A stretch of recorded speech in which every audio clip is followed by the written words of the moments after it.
మిత్రులారా, మనకి ఇప్పుడు జరిగేటువంటి కార్యక్రమానికి పరమపద ఉత్సవం అని పేరు. అంటే ఏమిటంటే ఎవరైతే ఈ శరీరం ధరించి ఉన్నంతకాలం ఒక క్రమబద్ధమైనటువంటి జీవితాన్ని గడిపి, క్రమబద్ధమైన జీవితం అంటే ఏమిటి అంటే ఒక సదాచారులను ఆశ్రయించి వారి ద్వారా చక్రాంకనములు పొంది వారు చెప్పిన ఆ మాటలు ఏవైతే ఉన్నాయో వాటిని తూచా తప్పకుండా పాటించేటువంటి వారు, అలాంటి వారిని క్రమబద్ధమైనటువంటి జీవితం గడిపిన వారు అంటారు. అలా ఎవరైతే నడుచుకుని ఈ శరీరాన్ని విడిచిపెట్టి వెళతారో వారు మళ్ళీ తిరిగి జన్మించరు అని మన శాస్త్రాలు చెప్తున్నాయి. వారు మరి తిరిగి జన్మించకపోతే ఎక్కడికి వెళ్తారండి? అది కూడా తెలియాలి కదా. అరే మళ్ళీ పుట్టరు అన్నారు, బాగానే ఉంది. ఎక్కడికి వెళ్తారో కూడా తెలియాలి కదా. వారు వెళ్ళేటువంటి ఆ స్థానానికి పరమపదం అని పేరు. మాట పరమపదం అనగా వైకుంఠమే. వైకుంఠానికి మరొక పేరు పరమపదము అని. ఆ పరమపదానికి చేరుకున్నవాడు మళ్ళీ తిరిగి వెనక్కి రాడండి అని శాస్త్రాలన్నీ కూడా చెప్తూ ఉన్నాయి, ఉపనిషత్తులు, వేదాలన్నీ కూడా. అలా పరమపదానికి వెళ్ళేటప్పుడు ఒక దారి ఉంటుంది. మనం ఎక్కడికైనా వెళ్ళాలి అంటే ఒక దారి ఏర్పరచుకుని కదా వెళ్ళాలి. ఇప్పుడు ఇక్కడి నుంచి నరసాపురం వెళ్ళాలనుకున్నాం అనుకోండి, ఏదో పాల్గొన నరసాపురం మధ్యలో అలా చించినాడు బైపాస్ మీదుగా చెట్టవరం అని ఏదో సగం చెరువు అని ఏవో మధ్యలో ఊళ్ళు వెళ్ళి ఉంటాయి. ఆ ఊళ్ళు దాడుకొని మనం వెళ్ళాలి కదా. మధ్యలో ఏవో 4-5 ఊర్లు వస్తాయి. ఆ ఊర్లు దాడికి వెళ్తే నరసాపురం వస్తుంది, పెరుమాళ సన్నిధి, పెరుమానాథ సన్నిధి వస్తుంది. అలా మరి పరమపదానికి వెళ్ళాలంటే కూడా ఒక దారి ఉందన్నమాట. ఏ దారిలో పడితే ఆ దారిలో వెళ్తే పరమపదానికి చేరుకోరు. ఆ దారికే అచ్చిరాది అని పేరు. ఈ అచ్చిరాది అనపడేటువంటి ఈ దారిలో ఎవరైతే ఈ మార్గంలో జీవుడు ప్రయాణం చేస్తాడో ఆ జీవుడు మళ్ళీ తిరిగి వెనక్కి రాడు. ఈ జన్మకర్మ పరంపరలో పడడం కాక వేరే దారిలో వెళ్ళాడు అనుకోండి, వాడు మళ్ళీ తిరిగి పుడతాడు అని చెప్పేసి పరమాత్మ మనకి భగవద్గీతలో తెలియజేశాడు. గీతాచార్యుడిగా ఉన్నటువంటి పరమాత్మ ముఖ్యంగా ప్రధానంగా 3 దారులు ఉంటాయి.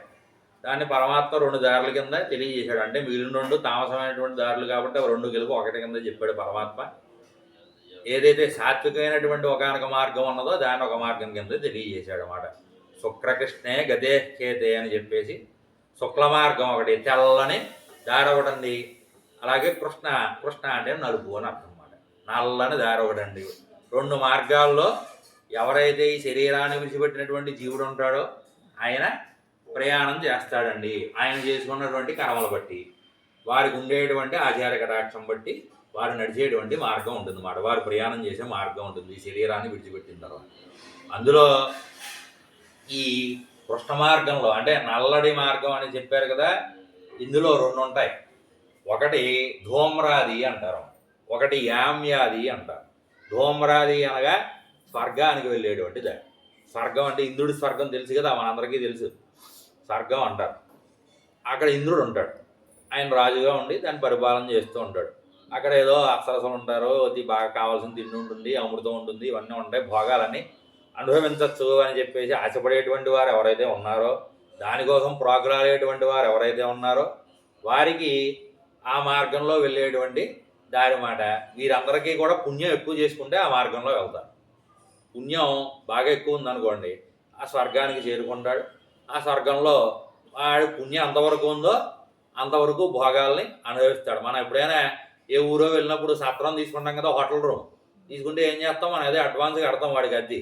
అది ఉన్నంత వరకు ఉన్నిస్తాడు, తర్వాత ఉన్నిస్తాడు. ఏమండి నేను మొన్న త్వరగా డబ్బులు కట్టానండి, తల్లి తెరివేస్తాడు. తర్వాత డబ్బులు కట్టకుండా ఉంటానండి, ఉన్నిస్తాడా?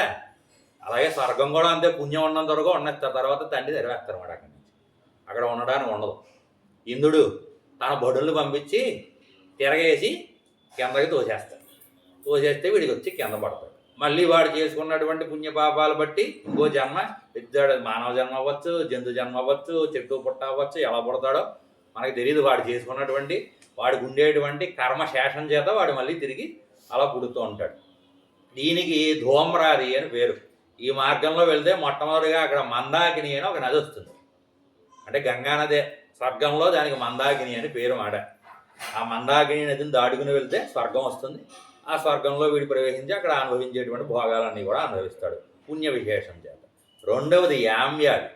ఈ యామ్యాది అంటే ఏమిటంటే యమలోకం. యమధర్మరాజు గారు ఉండేటువంటి లోకం అన్నమాట. ఆ యమలోకానికి వెళ్తే అక్కడ వైతరణి అని నది ఉంటుంది. ఇది అందరికీ బాగా తెలుసు. అది తెలియదు కానీ ఇది అందరికీ తెలుసు కదా, మనకి చెప్తూ ఉంటారు, చెప్పి భయపడుతూ ఉంటారు. కాబట్టి వైష్ణవులు భయపడాల్సిన అవసరం లేదు, మిగిలిన వాళ్ళు భయపడాలి. అది అలా ఉండేటువంటి యామ్యాది అని ఆ యమలోకం. ఆ యమలోకంలో ముందు వైతరణి అని ఒక నది ఉంటుందన్నమాట. ఇది మహాభయంకరంగా ఉంటుంది.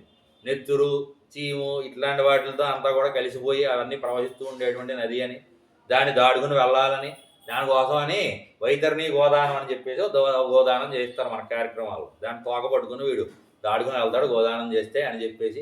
యమలోకానికి వెళ్ళేవాడిగా బాధలు కానీ మిగిలిన వారికి ఆచారాలను ఆచరించిన వారికి ఆ బాధలే ఉండవు. కాబట్టి పెద్ద బాధ ఏం పడగాల్సిన అవసరం లేదు. అలా ఆ గోదానాన్ని చేస్తారు. ఇలా వాడు దాడుకుని వెళ్తాడు ఆ వైతరణి నదిని. దాడుకుని వెళ్తే పాపం బాగా ఎక్కువ ఉంది అనుకోండి, అందులో పడతారు అన్నమాట వెళ్ళి. అందులో లోపల ఆ యమలోకంలో పడితే మనకు చూపిస్తుంటారు కదా సినిమాల్లో, నూనె బాండీలు పెట్టి వాటిలో వేయించేయడం, కొరడాలతో కొట్టడం, సూదులతో కొట్టడం, ఇంకా భయంకరంగా ఉంటాయి. అవన్నీ వాళ్ళకి తెలియదు. ఆ శిక్షలన్నీ మహాభయంకరమైన శిక్షలన్నీ ఉంటాయి వాడు యమలోకంలో.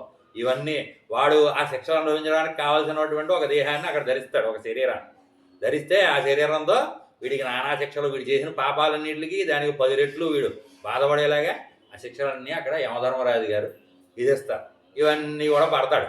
పడిన తర్వాత మళ్ళీ ఆ పాపం కాస్త ఏదో లేసమాత్రంగా మిగులుస్తారు. మళ్ళీ జన్మెత్తాలి కదా, మరి మొత్తం ఖాళీ చేస్తారనుకోండి కుదరదు జన్మెత్తడానికి. పుణ్యం పాపం కొద్ది కొద్దిగా ఉంటే మళ్ళీ జన్మ వస్తుంది అన్నమాట. కాబట్టి కొద్దిగా జన్మెత్తడానికి కావాల్సినటువంటి శేషాన్ని విడిచిపెట్టి కిందకి గెంటేస్తారు. మళ్ళీ గెంటేస్తే మళ్ళీ కిందకు వస్తాడు. వీడు కూడా వాడు చేసుకుంటే పుణ్యం కొంచెం ఎక్కువ ఉంది అనుకోండి ఏ మనిషి జన్మ వస్తుంది, పాపం ఎక్కువ ఉంది అనుకోండి వేరే వేరే జన్మలు వస్తాయి.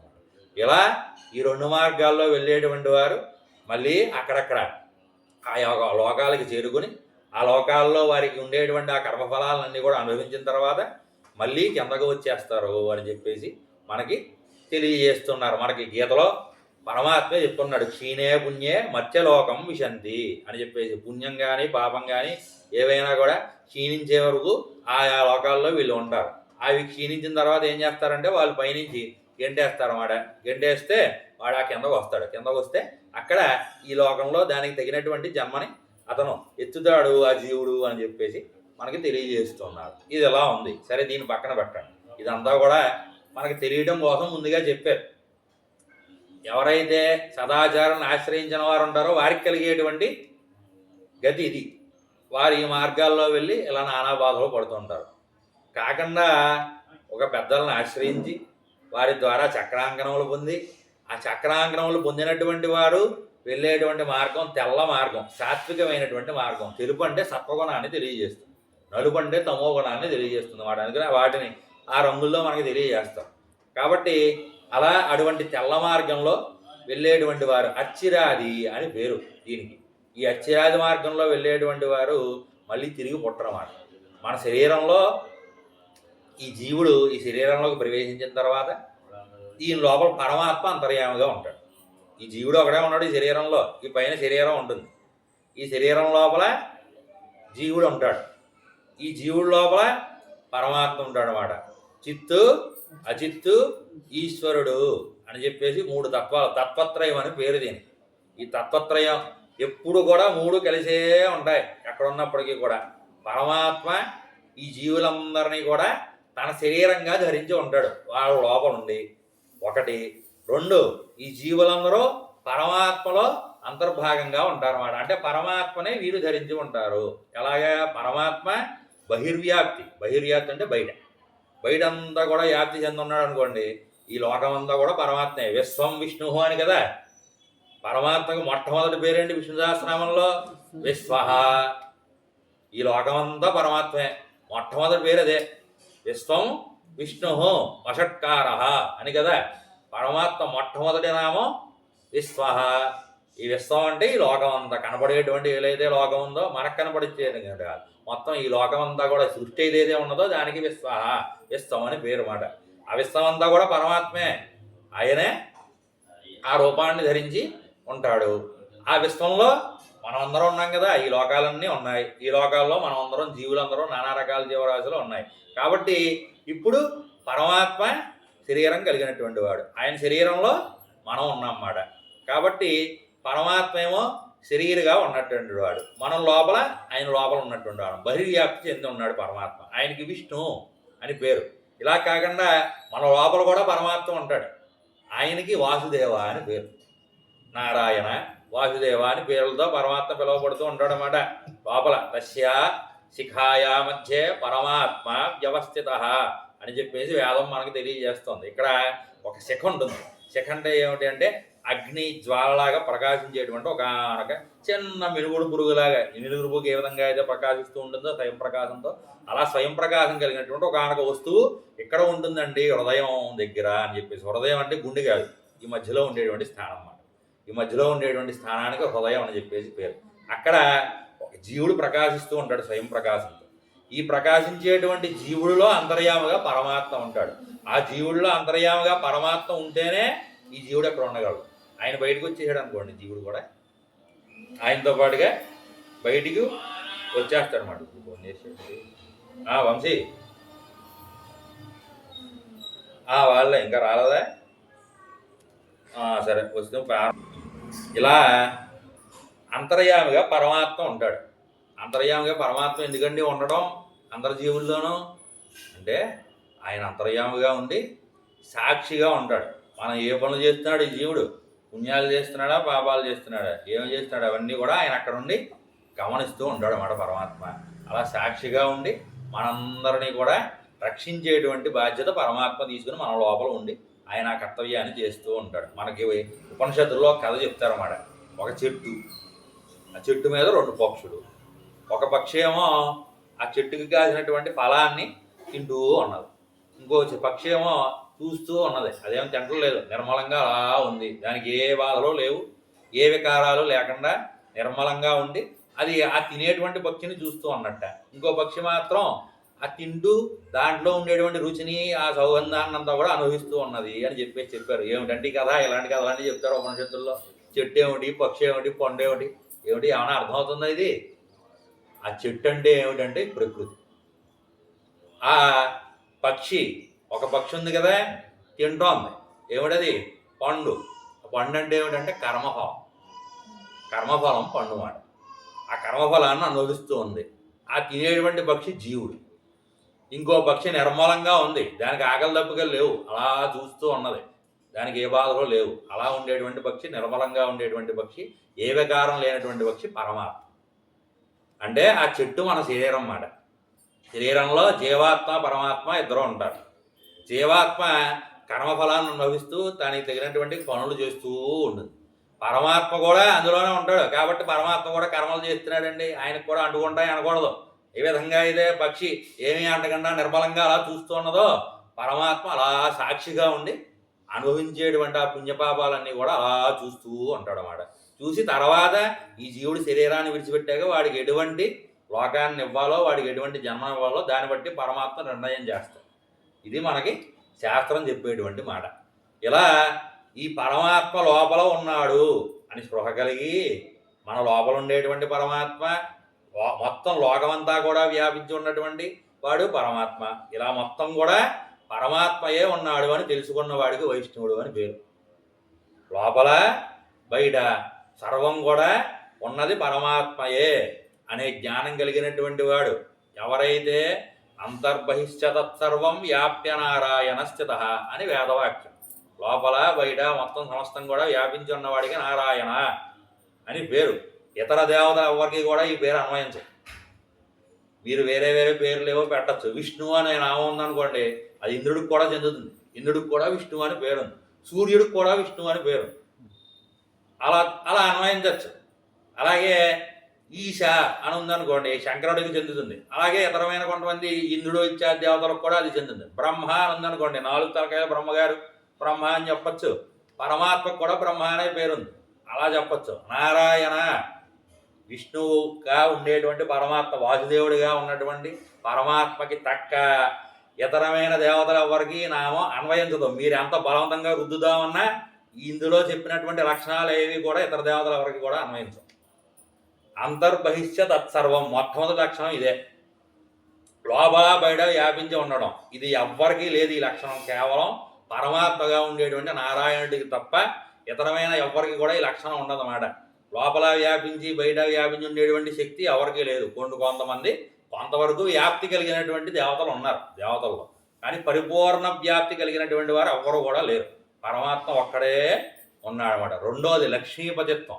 ఎవడైతే లక్ష్మికి భర్తగా ఉన్నాడో ఆయనే పరమాత్మ. వేదం స్పష్టంగా చెప్పిందన్నమాట. క్రీశ్చతే లక్ష్మీశ్చ పత్నియో, పురుషోక్తం అని వేదంలో మనకి పరమాత్మ విరాట్ పురుషుడిగా ఉండేటువంటి పరమాత్మను వర్ణించేటువంటి ఒక ఆనక వేద మంత్రం. ఆ మంత్రంలో మొత్తం అంతా కూడా వర్ణన చేసి ఆ వేద పురుషుడిని ఆ వారికి పెట్టచ్చు. వర్ణన చేసి చివరికి ఏం చెప్పారంటే, ఎవరండి పరమాత్మ అంటే ఎవడైతే లక్ష్మీనాథుడిగా ఉన్నాడో ఆయనేనండి అని చెప్పారు. కాబట్టి అందరూ ఒకటే అనడానికి అవకాశం లేదు. అది పరమాత్మ ఒక్కడే, మిగిలిన వారందరూ కూడా దేవుడు ఒక్కడే, దేవతలు అనేకం. ఇది వైదిక సంప్రదాయం. ఉన్న పరమాత్మ ఒక్కడే, దేవుడు ఒక్కడే, భగవంతుడు ఒక్కడే ఉంటాడు. మిగిలిన వారందరూ ఆయన అంగాలు, దేవతల మాట. అంటే ఒక శరీరంగా పరమాత్మ ఉన్నాడు అనుకోండి, కాళ్ళు చేతులు ముక్కు మూతి అన్నీ ఉంటాయి కదా, అందరికీనూ లేకుండా ఉండరు కదా. అలా ఆయా అంగాలుగా పరమాత్మ శరీరంలో అంతర్భాగంగా దేవతలు లోకాలు జీవులు అందరూ ఉంటారు తప్ప అందరూ పరమాత్మతో సమానులు కారు అని చెప్పేసి చెప్తుంది వాడు వేదం. కాబట్టి అటువంటి పరమాత్మను ఎవరైతే ఆశ్రయిస్తారో వారు మళ్ళీ తిరిగి పుట్టరు. లేదనుకోండి, అజ్ఞానంతో అది తెలియక ఇతరమైనటువంటి దేవతలను ఆశ్రయిస్తే వారు మళ్ళీ తిరిగి ఈ చక్రంలో పడి తిరుగుతూ ఉంటారు అన్నమాట. పుట్టడం చావడం పుట్టడం చావడం, ఏదైతే సంసార చక్రం ఉన్నదో ఈ చక్రంలో వారు తిరిగి పడి అలా పుడుతూ చేస్తూ కోటాను కోట్ల జన్మలు అయిపోతాయి. మధ్యలో ప్రళయకాలం రావచ్చు, ప్రళయంలో మళ్ళీ పరమాత్మ లోపలికి వెళ్ళిపోతారు. వెళ్ళిపోయి మళ్ళీ పరమాత్మ సృష్టి చేసినప్పుడు మళ్ళీ తిరిగి పడతారు. ప్రళయం వస్తుంది కదండి, ప్రళయంలో జీవులందరూ కూడా వెళ్ళిపోతారు కదండి. మొన్న ఒక ఆయన అడిగాడు, ప్రళయంలో అందరూ వెళ్ళిపోతారు కదండి పరమాత్మలోకి, అది మోక్షమే కదండి. అది మోక్షం కాదు. పరమాత్మ లోపలికి వెళ్ళిపోవడం మోక్షం కాదు. పరమాత్మ శాశ్వతంగా ఉండేటువంటి లోకం ఏదైతే ఉన్నదో ఆ లోకంలోకి వెళ్ళి అక్కడ పరమాత్మని సేవించడానికి తగినటువంటి దివ్యమంగళ విగ్రహాన్ని ధరించి పరమాత్మని సేవించేటువంటి స్థితి ఎప్పుడైతే వస్తుందో అప్పుడే మోక్షం వచ్చారు. అంతేగాని ఏవునికి లేకుండా పరమాత్మ లోపలికి వెళ్ళిపోయిన ప్రళయకాలంలో జీవులందరూ కూడా ఎలా వెళ్తారంటే పరమాత్మ లోపలికి వెళ్ళిపోతారు. చపాతీ పిండిలాగా ఓ ముద్దలాగా పడి ఉంటారు పరమాత్మ శరీరంలో పక్కన. అవిభక్త తమస్సు అని ఒక పేరు మాట ఆ జీవులందరూ ఉండేటువంటి ముద్దకి. అవిభక్త తమస్సు అనబడేటువంటి రూపంలో వీరందరూ కూడా ఆ ముద్దలాగా లోపల ఉండుంటే పరమాత్మ మళ్ళీ ప్రళయకాలం పూర్తయి చాలా సంవత్సరాలు గడిచిన తర్వాత అయ్యో వీరందరూ ఎలా పడి ఉన్నారే, వీరందరికి కూడా కర్ణకలేవరాలు ఇచ్చి వీరందరూ కూడా జ్ఞానాన్ని పొంది తద్వారా ఈ జన్మకర్మ పరంపర నుంచి వీరందరూ కూడా బయటపడేలా చేద్దామని తన యొక్క కారుణ్యంతో పరమాత్మ ఈ జీవుల్ని మళ్ళీ తిరిగి ఈ లోకంలో సృష్టిస్తాడు అన్నమాట. లోకాలను సృష్టిస్తే అప్పుడు ఆ పరమాత్మ ఇచ్చినటువంటి జ్ఞానం వేదం, ఆ వేదం ద్వారా ఆయన చెప్పిన శాస్త్రం ద్వారా వీరందరూ కూడా ఆయన చెప్పిన దాన్ని తెలుసుకుని ఆయనే పరమాత్మ అనే జ్ఞానాన్ని పొంది ఆయన్నే ఆశ్రయిస్తే వారు మళ్ళీ తిరిగి పుట్టరన్నమాట. ఇదంతా కూడా తెలుసుకోవాలి అంటే ముందు ఒక ఆచారాన్ని ఆశ్రయించాలి, లేదంటే ఇదంతా తెలియదు. మనకి తెలియాలంటే ఏం చేయాలి, ముందు గురువుగారి దగ్గరికి వెళ్ళాలి. వెళితే కదా అప్పుడు మనకి వారి ద్వారా ఇవన్నీ తెలుస్తాయి. ఇవన్నీ తెలుసుకోవాలంటే ముందుగా కావాల్సింది ఏమిటి, చక్రాంకణాలు అవ్వాలి. చక్రాంకణాలు అయితే ఇవన్నీ కూడా మనకు గురువుగారు చెప్తారన్నమాట. 3 మంత్రాలు చెప్తారు. ఇప్పటిదాకానని చెప్పిన ఉపోద్ఘాతం ఏదైతే ఉన్నదో ఇదంతా కూడా 3 మంత్రాల సారంగా ఉన్నటువంటి. ఆ 3 మంత్రాలకి తిరుమంత్రం, ద్వయమంత్రం, చర్మశ్లోకం అని పేరు. ఈ 3 మంత్రాలు కూడా చక్రాంకణాలు చేసినప్పుడు ఆచార్యులు మనకి ఉపదేశం చేస్తారు. చేసినప్పుడు దాన్ని మనం ఉపాసన చెయ్యాలన్నమాట. అందరికీ తెలుసున్నటువంటిదే అష్టాక్షరి మహామంత్రం. బయట రికార్డుల్లో కూడా పెద్ద పెద్ద స్పీకర్లు పెట్టి పెడుతున్నారు కదా, మరి ఎందుకంటే చెవిలో ఉపదేశం చేయడం అందరికీ తెలిసిందే కదా. పుస్తకాల్లో ఉంది, ఫోన్లలో ఉంది, రింగ్ టోన్లలో ఉంది. ఎవరికి పనిచేయదు అలా చేస్తే. మందు డాక్టర్ గారు ఇస్తే వేసుకోవాలి. నీ సొంత వైద్యంతో వేసుకుంటే అది ఎప్పుడు వేసుకోవాలో తెలియకుండా వేసుకున్నాం అనుకో, అది రియాక్షన్ ఇస్తుందన్నమాట. అది మంచి చేయకపోగా నెగిటివ్ రియాక్షన్ ఇచ్చి ఏమవుతుంది, ప్రాణానికే అపాయాన్ని తెచ్చిపెడుతుంది. అలా మంత్రం కూడా మందు లాంటిదే. అది ఎప్పుడు ఎలా వాడాలో తెలిసిన వాడి ద్వారానే మనం తీసుకోవాలి. అలా కాకుండా నా ఇష్టానికి నేను పుస్తకంలో చూశాను, టీవీలో విన్నానని చెప్పి చేయడం మొదలుపెట్టావా, దానివల్ల అనుచితమైనటువంటి ఫలితాలు కలగవు.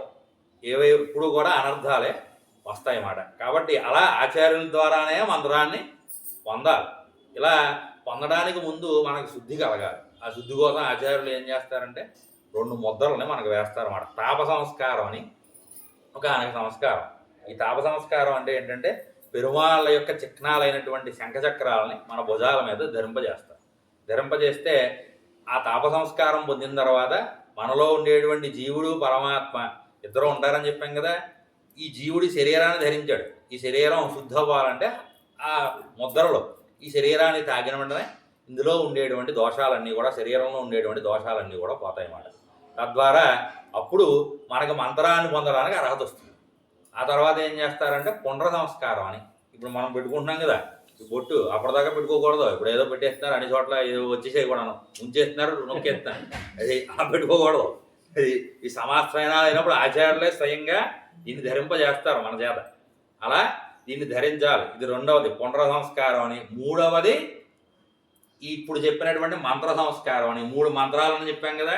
ఆ 3 మంత్రాలు అప్పుడు ఆచార్యులు ఉపదేశం చేస్తారు మనకి. ఆ 3 కూడా వారి ద్వారా మనం శ్రవణం చేసి, నాలుగవది నామ సంస్కారం అని చేస్తారు. నామ సంస్కారం అంటే ఏమిటంటే మనకు ఒక పేరు పెడతారు అన్నమాట. అప్పటిదాకా మనకి తల్లిదండ్రులు పెట్టిన పేరు వ్యావహారిక నామం అని పేరు దానికి. ఆ నామంతో మన అందరూ కూడా లోకంలో పిలుస్తూ ఉంటారు. మరి మళ్ళీ పేరు పెట్టడం ఎందుకండి అంటే నీకు పెట్టే పేరు జీవుడికి, నీకు కాదు. నీ శరీరానికి పెట్టిన పేరు వ్యావహారిక నామం. ఈ శరీరం కలిగిన వాడు ఫలానా ఎవరో లక్ష్మీనారాయణ గారు, ఈయన ఎవరో సత్యానందం గారు. ఈ శరీరానికి పెట్టిన పేరు ఇది. ఆత్మకు కాదు కదా, ఆత్మకేం పేర్లు ఉండవు. మరి ఈ ఆత్మకో సంబంధం కలిగించాలి. ఏ సంబంధం కలిగించాలి? ఆచార్య సంబంధం కలిగించాలి. కాబట్టి ఏం చేస్తారంటే రామానుజ దాస అని చెప్పేసి భగవద్ రామానుజుల వారి యొక్క తిరువడి సంబంధాన్ని ఈ ఆత్మకు కలగజేస్తారన్నమాట. ఈ శరీరంలో ఈ ఆత్మ ఉంది కాబట్టి ఈ శరీరానికి ఆత్మకు కూడా ఆ నామం అన్వయిస్తుందండి అని చెప్పేసి మనకి తెలియజేస్తూ, తద్వారా ఆ రామానుజదాసులుగా ఉండేటువంటి వారు ఎవరైతే ఉన్నారో వారు ఈ పరమాత్మ యొక్క పరమపదానికి చేరుకుంటారు అని చెప్పేసి ఆచార్య కటాక్షంతో అని మనకి తెలియజేస్తున్నారు. ఇలా 4వ సంస్కారం. 5వది యజ్ఞ సంస్కారం. అప్పటి నుంచి తిరువారాధన చేసుకునేటువంటి అర్హత మనకి వస్తుంది అన్నమాట. అంతకుముందు ఏదో మనం చేసే పూజలు ఏవో నానా రకాలు, ఏవో వ్రతాలు ఇవన్నీ ఏవో ఉంటాయి. నానా రకాలు ఏమని చేసుకున్నామని అప్పటి వరకు అదంతా కూడా ఈ శరీరం కోసం చేసుకున్నాం, ఆత్మ కోసం చేసుకున్నది కాదు. ఇక్కడి నుంచి మనం చేసేటువంటి భగవదారాధన ఏదైతే ఉన్నదో అది ఆత్మోజ్జీవనం కోసం చేసుకునేటువంటి ఆరాధన అన్నమాట. అందుకని దానికి తిరువారాధన అని చెప్పేసి పేరు. భగవద్ యథేర్హాష్టంగా అంటే పరమాత్మకి ఇష్టంగా, ఆయనకి ఏదైతే ఇష్టంగా ఉంటుందో అలా ఇష్టంగా చేసేటువంటి గొప్పదైనటువంటి పని అని చెప్పేసి చేసేటువంటి అర్చన, దానికి తిరువారాధనం అని చెప్పేసి పేరు. ఇలా ఈ 5 ముందు మనకి కలగజేస్తారు. కలగజేసిన తర్వాత అప్పుడు ఏం చేస్తారు ఆచార్యులు? ఈ మంత్రార్థాన్ని అనుగ్రహిస్తారు అన్నమాట.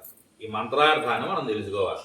తెలుసుకుంటే అప్పుడు ఈ మంత్రార్థం ద్వారా మనం పరమాత్మకి ఏ విధంగా చెందిన వారము, మనకి పరమాత్మకి ఉన్నటువంటి సంబంధం ఏమిటి, ఈ సంబంధంతో మనం పరమాత్మని ఎలా చేరుకోవాలి, ఈ సంబంధంతో మనం పరమాత్మని చేరుకోవడానికి మధ్యలో వచ్చేటువంటి ఇబ్బందులు ఏమిటి, ఇవన్నీ కూడా మనకి తెలియజేస్తారు. దీనికి అర్ధపంచకం అని పేరు. ఈ అర్ధపంచక జ్ఞానాన్ని కటాక్షిస్తారన్నమాట. అసలు నేనెవరు అంటే జీవస్వరూపం. తర్వాత నేను ఎవరిని చేరుకోవాలి, ఆయన ఎవరు, పరమాత్మ స్వరూపం. ఇది 2 తెలుసుకోవాలి. తెలుసుకున్న తర్వాత మరి ఆయన చేరుకోవాలంటే ఒక మార్గం కావాలి కదా. ఆ మార్గం ఉపాయ స్వరూపం అని చెప్పేసి పేరు. అలాగే చేరుకున్న తర్వాత మనకు వచ్చేటువంటి ఫలితం ఏమిటి, దీనికి ఉపేయం అని పేరు. ఆ ఉపేయ స్వరూపాన్ని తెలియజేస్తాం. ఈ 4 తెలుసుకున్న తర్వాత అసలు అలా చేరుకోవాలంటే, ఆ ఫలాన్ని పొందాలంటే మధ్యలో ఏవో అడ్డంకులు ఉంటాయి కదా. అడ్డంకులు ఏమిటో తెలుసుకోవాలి. విరోధి అని పేరు దానికి. ఆ విరోధి స్వరూపాన్ని మనం తెలుసుకోవాలన్నమాట. ఈ 5 తెలుసుకుంటే అన్నీ తెలిసినట్టే అని చెప్పి వేరేం తెలుసుకోవడానికి ఏం లేదండి. ఎవరైతే ఈ 5 తెలుసుకుంటారో ఈ తెలుసుకున్న వారికి ఇంకేమీ తెలుసుకోవాల్సిన పని లేదండి.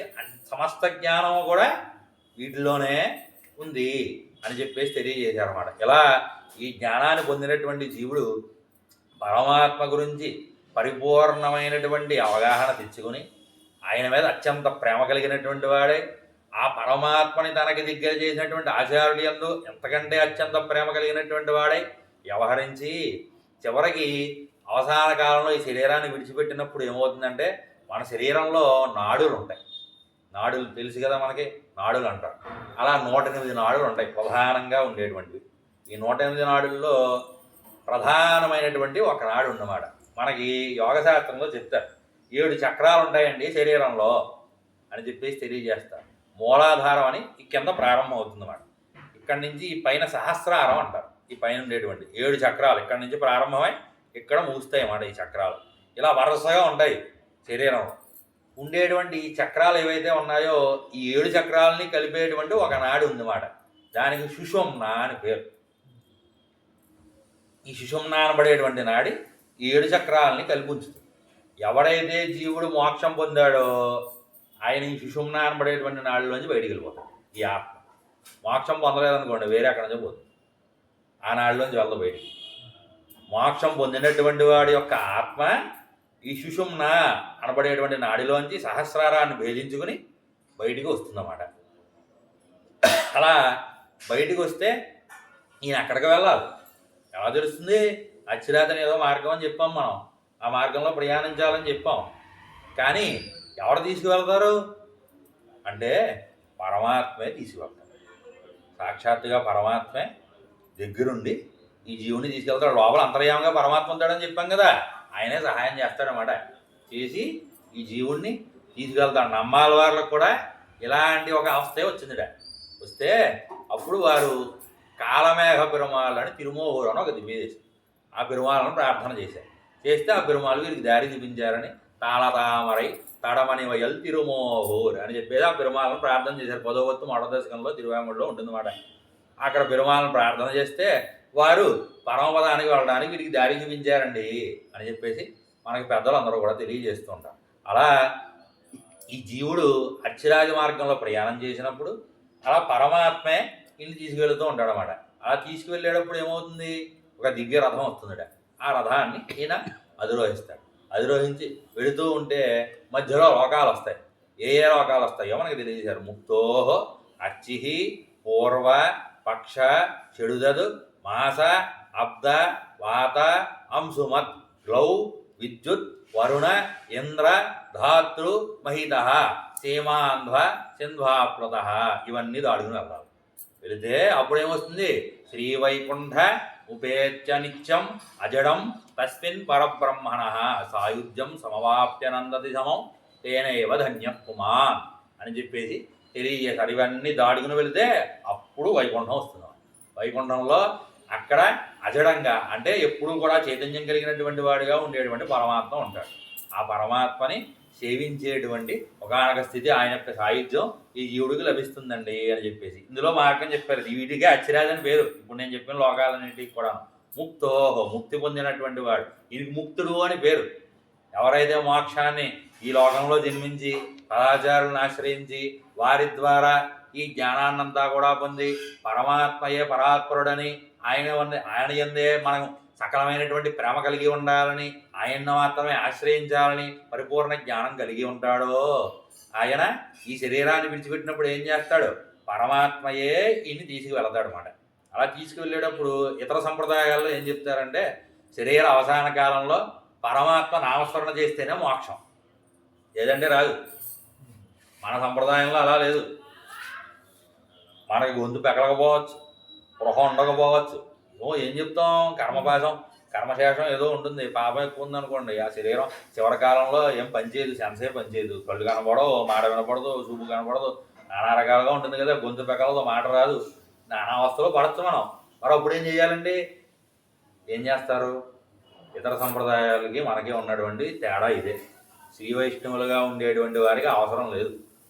ఎవరైతే సదాచారాలను ఆశ్రయించి సమాశ్రయణం పొంది తద్వారా ఈ మంత్రాలను పొందారో అటువంటి వారు పరమాత్మ నామస్మరణ అవసాన కాలంలో చేయాల్సిన అవసరం లేదు.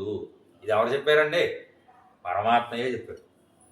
వరాహకాలంలో, వరాహావతార కాలంలో భూదేవి పరమాత్మను కొన్ని ప్రశ్నలు అడిగితే అందులో పరమాత్మ చెప్పాడు మాట, ఎవరైతే నా భక్తుడు ఉన్నాడో ఆయన నన్ను స్మరించక్కర్లేదు, నేనే శరీర అవసాన కాలంలో నా భక్తుడిని స్మరిస్తాను అని చెప్పి స్థితే మనసి సుస్వస్తే శరీరే సతియో నర దాదుస్వామ్యే స్థితే స్మర్త విస్తరోపంచమామదం అని చెప్పేసి పరమాత్మ ఎవరైతే నా యొక్క భక్తుడు ఉన్నాడో ఆ భక్తుడిని నేనే తరిస్తాను. తదస్తంయమానంతు కాష్టభాషాన నివం అహంస్వరామి మద్భక్తం నయామి పరమాంగతిం అని చెప్పేసి పరమాత్మ ఇచ్చినటువంటి వాగ్దానం మాట. ఎవరైతే నా భక్తుడు ఉన్నాడో అహం స్మరామి మద్భక్తం, నేనే నా భక్తుడిని స్వయంగా స్మరించి ఆయన్ని నా లోకానికి తీసుకువెళతానండి అని చెప్పేసి పరమాత్మ ఇచ్చినటువంటి అభయం మాట. కాబట్టి వైష్ణవులకు బాధలేదు. వీలుని వారైతే చివరి కాలంలో భగవన్నామస్మరణ చేస్తేనే ముక్తి అని చెప్పేసి వారి సంప్రదాయం. మనకు అటువంటి బాధలు లేవు. ప్రపన్నులుగా ఉండేటువంటి వారు ఎల్లప్పుడూ ఆ స్మరణలోనే ఉంటారు. ఒకవేళ వారికి ఏదో విధివశాత్తు ఆ స్పృహ లేకపోయినా పరమాత్మ వారిని కటాక్షించి వారికి ఆచార సంబంధం ఉండదు. ఆ సంబంధం ఉండడం చేత వారికి పరమాత్మ వారికి కటాక్షించి వారిని స్మరించి వారిని తన లోకాన్ని తీసుకువెళ్తాడనమాట. ఇలా తీసుకువెళ్ళేటప్పుడు ముక్తోహో అర్చిహి, ఇలా వెళ్ళేటువంటి వాడికి ముక్తుడు అని పేరు. ఈ ముక్తుడుగా ఉండేటువంటి వారు ఏ దారిలో వెళ్తారు? అర్చిహి, అర్చిరాది అనే మార్గంలో వెళ్తాడండి. అప్పుడు ఈయన దాడికి వెళ్ళేటువంటివి చెప్తున్నాడు. పూర్వ పక్ష చెడుదర్ అని చెప్పేసి, పూర్వం పక్షం అంటే ఏంటి? శుక్లపక్షం కృష్ణపక్షం అని మాహంలో మనకు రెండు ఉంటాయి. ఇవి రెండు దాడికి వెళ్ళిపోతాడు. వెళ్ళిపోయిన తర్వాత అయనం అని చెప్పేసి 6 నెలలకి ఒక అయనం మారుతుందన్నమాట మనకు సంవత్సరంలో. ఉత్తరాయణం దక్షిణాయనం అంటారు కదా. 6 నెలలు ఉత్తరాయణం ఉంటుంది. సంక్రాంతి నుంచి సుమారుగా ఆషాఢ మాసం వరకు తొలేకాదశి సుమారుగా అప్పటి వరకు ఉత్తరాయణ కాలం అంటారు. అప్పటి నుంచి మళ్ళీ సంక్రాంతి వరకు ఉండేటువంటి కాలానికి దక్షిణాయనం అని చెప్పేసి పేరు. ఇలా ఉండేటువంటి ఆయనాలు ఏవైతే ఉన్నాయో అవి దాడుకుని వెళ్ళిపోతాయి. తర్వాత ఏం దాడుకుని వెళ్తాడు? మాస అంటే కాలం. ఇదంతా ఈ జీవుడు ఎవరైతే మోక్షాన్ని పొందాడో ఆ మోక్షం పొందినటువంటి జీవుడు కాలాతీతుడుగా మారిపోతాడు. అంటే కాలంలో ఉంటే పుట్టుక చావు ఖచ్చితంగా ఉంటాయి. కాలాతీతంగా ఉన్నటువంటి వాడికి పుట్టుక చావులు ఉండవు. పరమాత్మ ఉండేటువంటి లోకం కాలాతీతమైనది. ఆ లోకంలోకి వెళ్తున్నాడు కాబట్టి ఈయన కూడా ఆ కాలాన్నంతా కూడా దాడుకుని వెళ్ళిపోతూ ఉంటాడు అన్నమాట. కాబట్టి మాస, అబ్ద, వాస, అంశుమత్ అని చెప్పేసి అబ్దములు అంటారు. అబ్దములు అంటే ఇంచుమించుగా ఒక 100 సంవత్సరాలు అనుకోవచ్చు. అలా ఉండేటువంటి ఒక అనక కాలం. ఇలా ఉండేటువంటి కాలాన్నంతా కూడా ముందుగా ఆయన దాడుకుని మాసాలు, పక్షాలు, సంవత్సరాలు ఇవన్నీ కూడా దాడుకుని వెళ్ళిపోయి అయనాలు అన్నీ కూడా దాడుకుని వెళ్ళిపోయిన తర్వాత అంశుమత్, అంశుమాన్ అంటే సూర్యుడు, ఆయన ఉండేటువంటి లోకానికి వెళ్తారు. తర్వాత ఏమవుతుంది? గ్లౌ, విద్యుత్, వరుణ, అగ్నిలోకం, వరుణలోకం, ఇంద్రలోకం, ఈ లోకాలన్నీ ఒక్కొక్క లోకానికి వెళ్తుంటాడు. ఈ లోకాలకు వెళ్ళినప్పుడు ఏం చేస్తారంటే ఈ జీవుడికి ఆయా లోకంలో ఆయన వెళ్ళినప్పుడు ఆ లోకానికి తగినటువంటి ఒక దివ్య శరీరాన్ని ఆయన ధరిస్తాడు పరమాత్మ కటాక్షం చేత. అలా ధరించినప్పుడు ఆ జీవుడికి ఏం చేస్తారంటే ఆ లోకంలో ఉండేటువంటి దేవతలు, అంటే ఇప్పుడు ఇంద్రలోకానికి వెళ్ళాడు అనుకోండి జీవుడు ఉదాహరణకి, ఆ ఇంద్రలోకంలో ఉండేటువంటి ఆ ఇంద్రుడు వస్తాడు. రాజుగారుగా ఉండేటువంటి ఇంద్రుడు వచ్చి ఈ జీవుడికి స్వాగతం పలుకుతాడు. పలికి ఆయన పాద ప్రక్షాళన చేస్తాడు. ఆయనకి ఏవో దండలు అవన్నీ వేస్తాడు, కిరీటాలు పెడతాడు. పెట్టి ఇవన్నీ కూడా చేసి చక్కగా ఆయన్ని సత్కరిస్తాడు. సత్కరించి ఈ జన్మకర్మ పరంపర నుంచి బయటపడినటువంటి వాడు మహా గొప్పవాడు. ఆ దేవతలకు కూడా లేదు ఈ అవకాశం. వాళ్ళు మళ్ళీ పుడుతూ ఉండాలి. వాళ్ళు జన్మకర్మ పరంపరలో ఉన్నటువంటి వారే. మనకంటే కొంచెం ఎక్కువ ఆయుష్ ఉంది వారికి, అంతే తప్ప వారేం అతీతులు కాదు. ఈ జన్మకర్మ పరంపర నుంచి దాడుకుని వెళ్ళిన వారు కాదు. అలా ఉండేటువంటి వారు కాబట్టి ఈ ముక్తుని చూసి వారందరూ ఆశ్చర్యపోయి ఆనందిస్తారట. ఆనందించి ఈయనకి సేవించుకుని చక్కగా ఆయనకి పరిచర్యలు చేసి ఆయన చక్కగా అక్కడి నుంచి మళ్ళీ మర్యాదగా సాగనంపుతారన్నమాట. ఆయన ఆయా లోకాల్లో ఉండేటువంటి మర్యాదలన్నీ కూడా ప్రీతిపూర్వకంగా పరమాత్మ యొక్క కటాక్షంగా దాన్ని భావించి సేకరించి అక్కడి నుంచి మళ్ళీ వేరే లోకానికి వెళ్తాడు. మళ్ళీ ఇంకో లోకం వర్ణలోకానికి వెళ్తాడు. మళ్ళీ వరుణదేవుడు వస్తాడు. ఆయన కూడా ఇదే విధంగా ఆయనకు ఉండేటువంటి ఈ జీవుడికి సత్కారాలన్నీ కూడా చేస్తాడు. చేసిన తర్వాత సూర్యలోకం, చంద్రలోకం, నక్షత్రలోకం ఇవన్నీ మండలాలు ఉంటాయన్నమాట. ఇవన్నీ కూడా ఆ మండలాలన్నీ కూడా గ్లౌ, విద్యుత్, వరుణ, ఇంద్ర, ధాతృమహిత ఇవన్నీ కూడా దాడుకుని వెళ్ళిపోతారు. సీమాన్ వసింధ్వాపృత ఇలా దాడుకుని వెళ్ళిపోయిన తర్వాత ఏమొస్తుందంటే పైన మనకి సూర్యమండలం ఉంటుంది, తర్వాత నక్షత్ర మండలం ఉంటుంది, చంద్రమండలం ఉంటుంది. ఇవన్నీ దాడుకుని వెళ్ళిపోతాయి. అన్నీ దాడుకుని వెళ్ళిపోయిన తర్వాత అన్నిటికంటే పైన ధ్రువమండలం అనే ఒక మండలం, ఈ ధ్రువమండలానికి వెళ్తాడు. ఇవన్నీ కూడా అచ్చిరాది మార్గంలో వచ్చేటువంటి మాట. మిగిలిన మార్గాల్లో వెళ్తే ఇవేం రావు. ఈ లోకాలన్నీ కూడా ఎప్పుడు వస్తాయంటే అచ్చిరాది మార్గంలో ప్రయాణం చేస్తేనే వస్తాయి. ఇలా ఈ మండలాల్లో ఆయన అలా అవన్నీ కూడా దాడుకుని వెళ్ళగా చివరగా ధ్రువమండలం అని ఒక మండలం వస్తుంది. ఈ ధ్రువమండలంలో ఈ జీవుడు వెళ్ళిన తర్వాత అక్కడ ధ్రువుడు ఉంటాడు. ధ్రువుడు అందరికీ తెలుసు కదా, చాలా గొప్పవాడిగా ఉండేటువంటి విష్ణు భక్తుడు కదా. భాగవతంలో, విష్ణు పురాణం ఇత్యాది గ్రంథాల్లో మనకి ఆయన ప్రస్తావన కనపడుతూ ఉంటుంది. ఈ ధ్రువుడు ఏం చేశాడంటే పరమాత్మ కోసం ఘోరమైనటువంటి తపస్సు చేసి పరమాత్మ ప్రత్యక్షమైతే ఆయన అందరికంటే ఉన్నతమైనటువంటి స్థానాన్ని కావాలి అని పరమాత్మను ప్రార్థన చేశాడు. చేస్తే పరమాత్మ ఏం చేశాడంటే ఈ లోకంలో ఉన్నంత వరకు కూడా నువ్వు ఇక్కడ ఉండి చక్కగా రాజ్య పరిపాలన చెయ్యి, తర్వాత నీకు ఆ ఉన్నతమైనటువంటి స్థానాన్ని అనుగ్రహిస్తాను అని చెప్తే పరమాత్మ దగ్గర వరాన్ని పొందాడు. అలాగే పరమాత్మ ఆయనకి ఉన్నతమైనటువంటి అందరికంటే ఎత్తులో ఉండేటువంటి స్థానాన్ని ఇచ్చాడు అన్నమాట. ఇంకా దానిపైన ఇంకేముండవు, వైకుంఠం ఒక్కటే ఉంటుంది ద్రోవణాలం పైన, ఈయన లోకాలు ఏవి కూడా ఉండవు అన్నమాట. అందరికంటే పైన ఉండేవి ఈ ప్రాకృతంలో, ప్రాకృత మండలంలో, ప్రకృతిలో ఉండేటువంటి పైన ఉండేటువంటి స్థానం ధ్రువమండలం అన్నిటికంటే లాస్ట్ వచ్చేది. ఈ ధ్రువమండలానికి చేరుకుంటాడు జీవుడు. అలా చేరుకున్న తర్వాత ఆ ధ్రువమండలంలో ఈ జీవుడు ఆ ధ్రువుడు యొక్క మర్యాదను కూడా పొందుతాడు. పొందిన తర్వాత అక్కడి నుంచి దాడికి వెళ్తాడు. వెళ్తే మనకి వేదం తెలియజేస్తుంది అన్నమాట. ఇలా జీవుడు ప్రయాణం చేస్తున్నప్పుడు ఏమవుతుందంటే ఇలా దాడుకుని వెళ్తూ ఉంటాడు. ఆదిత్యవర్ణం తమసపరస్థాత్ అని చెప్పేసి పరమాత్మ ఉండేటువంటి లోకం ఏదైతే శ్రీవైకుంఠం పరమపదం ఉన్నదో అది చేరుకోవాలంటే గాఢాంధకారాన్ని దాడుకుని వెళ్ళాలి. ఈ ధ్రువమండలం కూడా దాటేసిన తర్వాత ఘోరమైనటువంటి చీకటి వస్తుందట. ఈ చీకటినంతా కూడా దాడుకుని వెళితే అప్పుడు వైకుంఠం వస్తుందన్నమాట. ఇదంతా కూడా పరమాత్మ కటాక్షంతో ఎవరు చూపిస్తారు దారి, ఎవరో చూపించరు. మనం పరమపదోత్సవం చేసుకున్నప్పుడు సన్నిధిలో మీరు చూసే ఉంటారు, ఏం చేస్తారు, నమ్మాల వారిని ఏం చేయించేటప్పుడు కాగడాలు పడతాం, అందరూ హారతలు ఇస్తాం, పట్టుకుంటే ధూపం వేస్తాం, వేస్తుంటే జీవుని ఆయన్ని పెరుమాళ యొక్క తిరువడి దగ్గరికి వేం చేయించుకుంటూ మేము తీసుకెళ్తూ ఉంటాం. ఎందుకంటే ఈ కాగడాలు పట్టుకోవడం ఆ జీవుడు దారి కనపడటాను అనమాట. చెప్పాం కదా ఈ చీకటి వస్తుందని. మరి ఈ చీకటి వచ్చినప్పుడు దారి కనపడకుండా ఉంటుంది కాబట్టి అక్కడ లైటే ఉంటుంది. అక్కడ కూడా ఎవరైనా కాగడాలు పట్టుకుంటారా? పరమాత్మ ఉంటాడు కదండి, ఆ పరమాత్మ లైట్ మాట. స్వయం ప్రకాశం కలిగినటువంటి వాడు పరంజ్యోతిగా ఉండేటువంటి పరమాత్మ ఆయన పక్కన ఉండడం వల్ల ఆయనే దారిని చూపిస్తూ ఉంటే ఈ జీవుడు ఆ దారిన పరమాత్మను అనుసరించి వెళుతూ ఉంటాడు అన్నమాట. మన కృష్ణావతారంలో నువ్వు వెళ్ళిపో, ఒకనొక ఘట్టం ఉంటుంది. తిరుమంజన అయిపోయాక వచ్చి అప్పుడు నేను వెళ్తాను. ఒకనొక ఘట్టం ఉంటుంది అన్నమాట.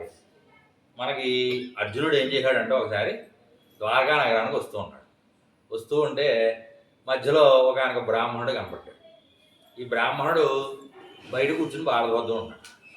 ఏమిటయ్యా ఏం జరిగింది నీకు, ఏమిటి వచ్చిన కష్టం అని చెప్పేసి అడిగారు అర్జునుడు. అడిగితే ఇలా నాకు పిల్లలు పుడుతున్నారండి, పుట్టినటువంటి వాడు కాస్త మాయమైపోతున్నాడు, ఎక్కడికి వెళ్ళిపోతున్నారో తెలియదు, ఏం జరుగుతుందో తెలియట్లేదు. ఇప్పటికి 200 మంది పిల్లలు పుట్టారు, ఒక్కడు కూడా పుట్టిన తర్వాత నా దగ్గర లేడు, అందరూ కూడా పుట్టడం వెళ్ళిపోవడం. ఆయనకి వైదికుడు అని చెప్పేసి పేరు మాట, ఆ వైదిక పుత్రులు అంటారు వారు. అలా వెళ్ళిపోతున్నాడండి. నా పిల్లల్ని రక్షించడానికి మార్గం ఏం కనబట్టలేదు, ఎవరైనా రక్షిస్తారేమో అని చూస్తున్నాను. ఈయన కృష్ణ పరమాత్మ ఉండే ద్వారకా నగరం కదా, మనం రక్షిద్దాంలే అనుకున్నాడు. ఈయన సామర్థ్యానికి కంటే ఎక్కువైన పని అది, అయినా సరే ఏదో రక్షించేయాలి అని అనుకున్నాడు. నేను మహావీరుని ఒక అహంకారం ఉన్నది, రక్షించాలి అనుకున్నాడు.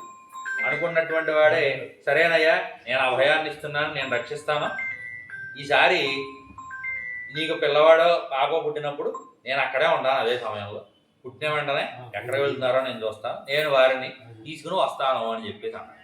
అంటే సరే జరిగింది. తర్వాత మళ్ళీ ఆ భార్య మళ్ళీ గర్భవతి అయింది, మళ్ళీ పుట్టుకొచ్చింది. సరిగ్గా ఆ పిల్లవాడో పిల్ల పుట్టే సమయానికి ఈయన వచ్చాడు, పుట్టారు, వెళ్ళిపోయాడు. ఈయన చూస్తూనే ఉన్నాడు, ఆవుదాని ప్రయత్నం చేస్తూనే ఉన్నాడు, ఏమీ రక్షించలేకపోయాడు. ఎక్కడికి వెళ్ళిపోయారో తెలీదు, కూర్చుని బాధపడుతున్నాడు, నేను రక్షించలేకపోయాను. ఈ అర్జునుడికి ఏంటంటే ఒకనొక చపలత్వం ఉన్నది, తను అనుకున్న పని జరగలేదు అనుకోండి ఆత్మహత్య చేసుకున్నాడు. కృష్ణ పరమాత్మకి తిప్పల మాట ఇవన్నీ రక్షించడం, మళ్ళీ వెనకాల పడటం, ఆగరా బాబు ఉండు నేను వస్తున్నానని చెప్పేసి మళ్ళీ ఆయన రక్షించడం. మళ్ళీ అభిమన్యుడు వధించినప్పుడు కూడా అలాగే ప్రతిజ్ఞ చేశాడు, సూర్యాస్తమయం అయ్యేలోపు ఆ సైంధవుడు అనేటువంటి వాడిని చంపేస్తాను, చంపకపోతే నేను ప్రయోగవేహం చేసేస్తాను, అగ్నిలో దూకేస్తాను అని చెప్పేసి. అంటే చంపలేకపోయాడు, చీకటి పడిపోయి నేను చచ్చిపోతాను అని చెప్పేసి అగ్ని పెట్టుకుని దాంట్లో తోకపోయాడు. అప్పుడు పరమాత్మ ఏం చేశాడు, అది చీకటి కాదు, నేను చక్రాన్ని అడ్డం పెట్టానని చెప్పేసి చక్రాన్ని తీస్తే మళ్ళీ వెలుగు వచ్చింది, మనం సంహరించాడు అన్నమాట. ఇలా కొంచెం చపలత్వం ఎక్కువ, మనస్సు ఎప్పుడు కూడా కంట్రోల్లో ఉండదన్నమాట. ఏం చేశాడు, చిచ్చి నేను రక్షించలేకపోయాను, నేను చచ్చిపోతాను, మళ్ళీ ఏం చేయాలి? ఆయనకి పట్టింది ఇదంతాను, మనకు కాదు. జీవులు మనం ప్రార్థించాల్సింది పోయి ఆయన వెనకాల మనం పడాలి, కానీ ఆయన మన వెనకాల పడతారనమాట. పడి ఆగని చెప్పేసి అప్పుడు పరమాత్మ వచ్చాడు. కృష్ణ పరమాత్మ వచ్చి ఏమైంది, ఏంటి, ఎందుకు ఇలా చేస్తున్నావు అంటే జరిగిందంత చెప్పారు. చెప్తే వాళ్ళు ఎక్కడ ఉన్నారో నాకు తెలుసు, నేను తీసుకెళ్తాను ఉందని చెప్పేసి ఆయన ఒక దివ్యరథాన్ని పరమాత్మ తెప్పించాడు. ఆయన యొక్క సంకల్ప శక్తితో తెప్పించి ఆ దివ్యరథాన్ని అర్జునుడి సారథ్యం చేయమన్నాడు. చేసి పరమాత్మ వెనక్కి కూర్చుని అందులో ఆయన లోకాలకి తీసుకెళ్ళాడు అన్నమాట. ఎక్కడో పాతాళ లోకానికి ఎక్కడికో తీసుకెళ్ళాడు పరమాత్మ. తీసి అక్కడంతా చీకటి. ఏం చేశాడు మరి పరమాత్మ? ఏం కనపట్లేదు అర్జునుడు అన్నాడు. ఈయన కదా సారథి, మరి సారథేమో అర్జునుడు, వెనకాల రథంలో కూర్చున్నటువంటి వాడు పరమాత్మ. ఏం కనపట్లేదండి, ఎక్కడికి వెళ్ళాలో అంటే అప్పుడు తన సుదర్శన చక్రాన్ని పరమాత్మ ప్రయోగిస్తే ఆ దారిలో ఆ చక్రాన్ని అనుసరించుకుంటూ అర్జునుడు ఆ రథాన్ని నడిపాడనమాట. అలా దారి చూపించేటువంటి వాడు పరమాత్మే. ఇదంతా చెప్పడం ఎందుకంటే అక్షరాది మార్గంలో కూడా దారి చూపించేటువంటి వాడు పరమాత్మ. మీకు అర్థమవుతుందని చెప్తున్నాడు. ఐటిత్యాలు పరమాత్మ ఇవన్నీ కూడా ఆయా అవతారాల్లో కూడా లీలల కింద చూపించి ఉంటాడు. అలా ఉండేటువంటి ఒక ఆనక లీల. అలా ఈ పరమాత్మ ఏం చేస్తాడు? వైకుంఠానికి తీసుకువెళ్తాడు. తీసుకువెళితే మనం ఇందాక చెప్పుకున్నాం, ఇంద్రలోకానికి వెళితే మందాకిని అని నడుస్తుంది, యమలోకానికి వెళితే వైతరణి అని ఒక ఆనక నడుస్తుంది. అలాగే వైకుంఠానికి వెళితే విరజ అని ఒక ఆనక నడుస్తుంది అన్నమాట. ఈ విరజ అంటే ఏమిటి అంటే ఏ రకమైనటువంటి వికారము లేనటువంటిది అని అర్థం. విరజ అంటే కొంచెం కూడా లేశమాత్రమైనా కూడా దోషం లేనటువంటి ఒకనొక స్థానానికి, తీర్థానికి విరజ అని పేరు. ఎవరైతే ఈ తీర్థంలో ఒక్కసారి స్నానం చేస్తారో వాడికి కూడా కొంచెం కూడా దోషం లేకుండా పరిపూర్ణమైనటువంటి శుద్ధత లభిస్తుంది అన్నమాట. అలా ఉండేటువంటి జలం, అందులో ఉండేటువంటి జలం ఆ విరజ అనబడేటువంటి ఆ నది వస్తుందిట. ఆ నదికి చేరుకుంటాడు అన్నమాట. ఈ లోకాలన్నీ దాడుకుని ప్రయాణం చేస్తే ఇదంతా అచ్చిరాజ మార్గం అని పేరుది. అచ్చిరాజ మార్గం ఎక్కడితో అయిపోవాలి, ఇంకా ఉంది పోలంతుంది. ఈ ప్రయాణం, జీవుడి ప్రయాణం వరకు మనం తెలుసుకున్నాం ఇప్పటిదాకా.